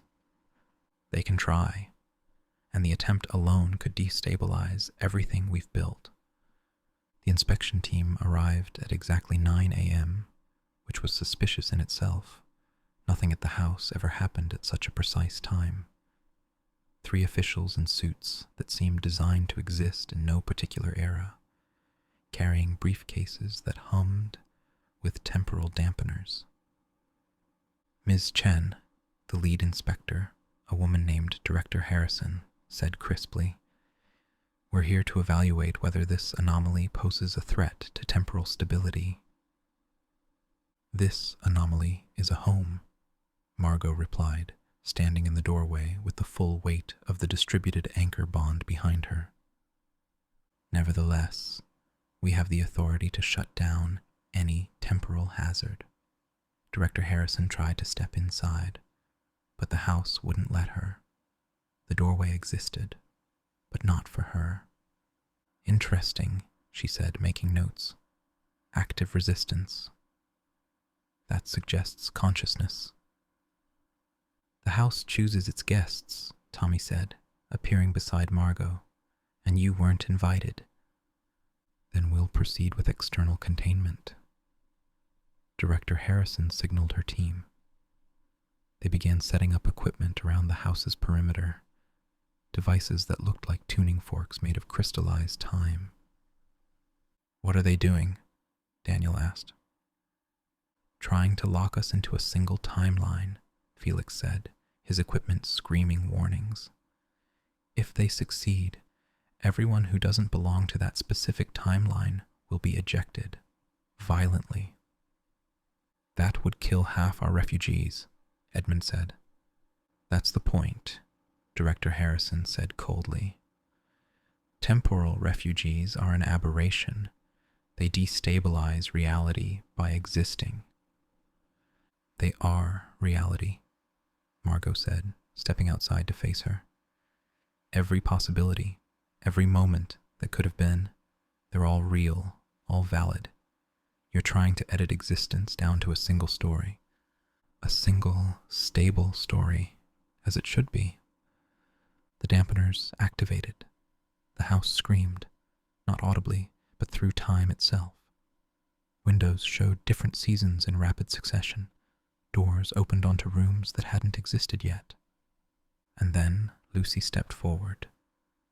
Stop, the 8-year-old said quietly. Stand back, child. This is official government business. You're scared, Lucy said, looking up at Director Harrison with eyes that had seen tomorrow and chosen to stay in today. You're scared because time isn't what you thought it was. Because if time can be flexible, then nothing is certain. Your job, your life, your death, it's all negotiable, and that terrifies you. Shut down the dampeners, Director Harrison ordered. I wish tomorrow wouldn't come because I was scared of a test, Lucy continued. And it listened. Time listened to an 8-year-old's fear. That's not an aberration. That's proof that time cares. That it's not a cold, mechanical process, but something that responds to need, to love, to hope. Dampeners to maximum. The blue door appeared. Not in the house, but right in front of Director Harrison, painted with children's drawings of clocks with smiling faces, calendars with hearts on every date, hourglasses filled with golden sand. That's your door, Lucy said. The wish you made when you were young, when someone you loved was dying, and you wished time would stop, just for a moment, so you could say goodbye. Director Harrison's face went white. How do you? The house remembers. Every wish that time ever granted or denied, yours was denied. That's why you're so angry at temporal refugees. We got what you couldn't have. The door opened, showing a hospital room that existed 30 years ago. A younger Harrison sat beside a bed, holding someone's hand, watching the clock as if she could will it to stop. My mother, Director Harrison whispered. The house can't change the past, Margot said gently, but it can show you that your wish mattered.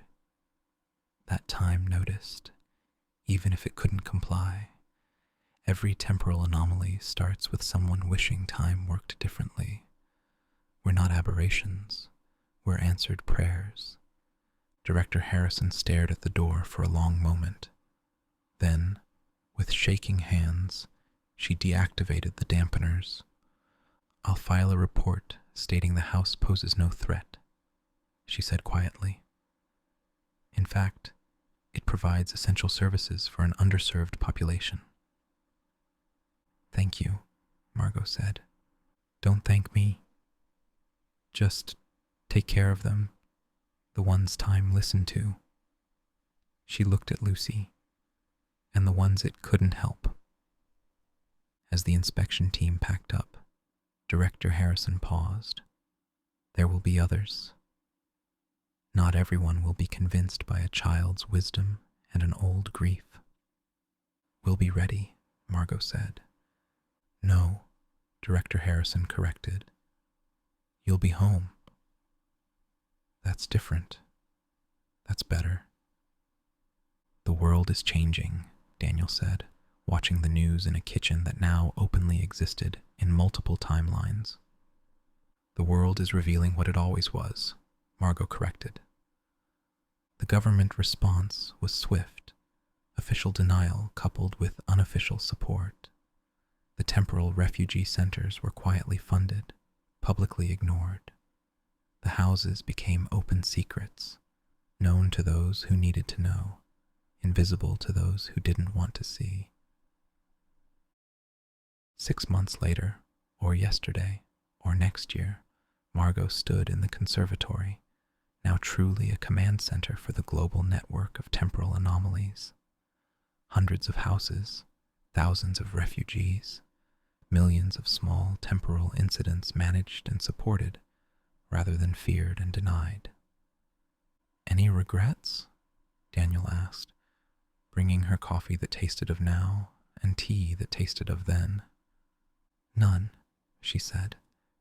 This is what we were meant to be. Not just a boarding house, but a beacon, a proof that different doesn't mean wrong, that impossible doesn't mean unreal, that existing outside normal time doesn't mean existing outside community and care. The house hummed agreement, its consciousness now part of a vast network that spanned not just the globe but time itself. Every lost soul had a chance at being found. Every temporal refugee had a potential home. Every impossibility had the possibility of becoming possible. To impossible things, Margot said, raising her cup.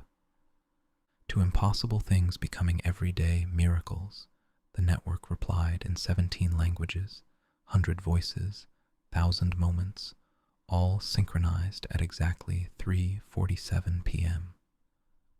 The clocks throughout the house chimed in perfect harmony for the first time ever, marking not an ending, but a beginning. The world had become more impossible, which meant it had become more possible too. And at number 7 Bellweather Lane, in a Victorian townhouse that existed in all times at once, the impossible residents continued their impossible lives, providing impossible sanctuary for anyone who needed it, because everyone deserved a home, regardless of when they existed. The beginning. Epilogue. 5 years hence, or yesterday, or now. The tour group stood nervously outside number 7 Bellweather Lane. The Temporal Tourism Initiative had been running for a year, carefully managed, strictly regulated, but increasingly popular. Welcome, Margot said, opening the door that existed in their present. Please remember that time moves differently here. Don't be alarmed if you age backward temporarily, or meet yourself coming out of a room you haven't entered yet. It's all perfectly normal. The tourists, a mix of curious academics, temporal refugees' relatives, and one small girl who claimed she could see tomorrow, entered cautiously. Not all temporal tourism went smoothly. The previous week, a thrill seeker had tried to steal something from the Victorian era to sell in 2024. The house had responded by aging his clothes 400 years and 4 seconds, leaving him naked and humbled. Another visitor had attempted to use the temporal leaks to insider trade, only to discover his profits existed in a currency that wouldn't be invented for 50 years. We had to ban that travel blogger, Daniel mentioned to the tour group. She kept trying to take selfies with her own grandmother from 1952, nearly caused a paradox when Grandma recognized the family resemblance. And there was the incident with the physicist, Felix added. Thought he could solve temporal equations by experiencing them directly. We found him spread across a week, each day convinced it was Monday. Took us 3 days, or was it one day repeated 3 times, to reassemble him. The point is, Margot said firmly, temporal tourism is a privilege, not a right. Respect the house, respect the residents, and respect time itself, or you might find yourself permanently assigned to a Tuesday in 1987. The house had evolved, not just grown, but matured. The conservatory was now a temporal classroom where Professor Blackwood, looking about 25 now, taught reverse aging and forward memory, a practical guide. The parlor where Eliza had been trapped now hosted her music school, where students learned songs that hadn't been written yet. Tommy and Thomas ran the orientation program, their parallel existence no longer remarkable, but simply efficient. Clara had become the house's official temporal librarian, managing a collection that included books from every era, some that were never published, and a few that were still being written. Is it true you saved people from the Cardiff incident? A tourist asked. We recovered them, Lorenzo corrected, leading part of the tour. His brother stood beside him, solid and present, though occasionally flickering between the 6 years he'd been scattered across. The network made it possible. How many houses are there now? 243 confirmed, Sarah Chen answered, her monitoring station now a legitimate research facility, with more emerging daily. Turns out temporal anomalies were always common. We just didn't have a framework for understanding them. The tour continued, the tourists marveling at the impossible made mundane, the kitchen that served meals from across time, the medical clinic where Edmund and Jonathan treated temporal displacement syndrome with techniques from multiple centuries, the garden where seasons coexisted and the same flowers bloomed and died simultaneously. But the real magic, Margot knew, wasn't in the spectacle. It was in Marcus cheerfully serving coffee on his one day of existence, in the twins finally learning to experience moments separately, in Lucy, the girl who'd stop tomorrow, finally ready to let it come, in Marco helping another Cardiff survivor sort through scattered memories, in Mr. Kellerman's wallet in the memorial room, a reminder that not everyone could be saved, but everyone deserved to be remembered. This is impossible, one tourist said, shaking his head. Everything here is impossible, everyone replied in unison, then laughed, because impossible had become their normal. And normal, they'd learned, was just another word for whatever you were used to. The house hummed contentedly, its consciousness spread across the global network, but its heart still here, still home, still offering sanctuary to anyone who existed outside the straight line of time.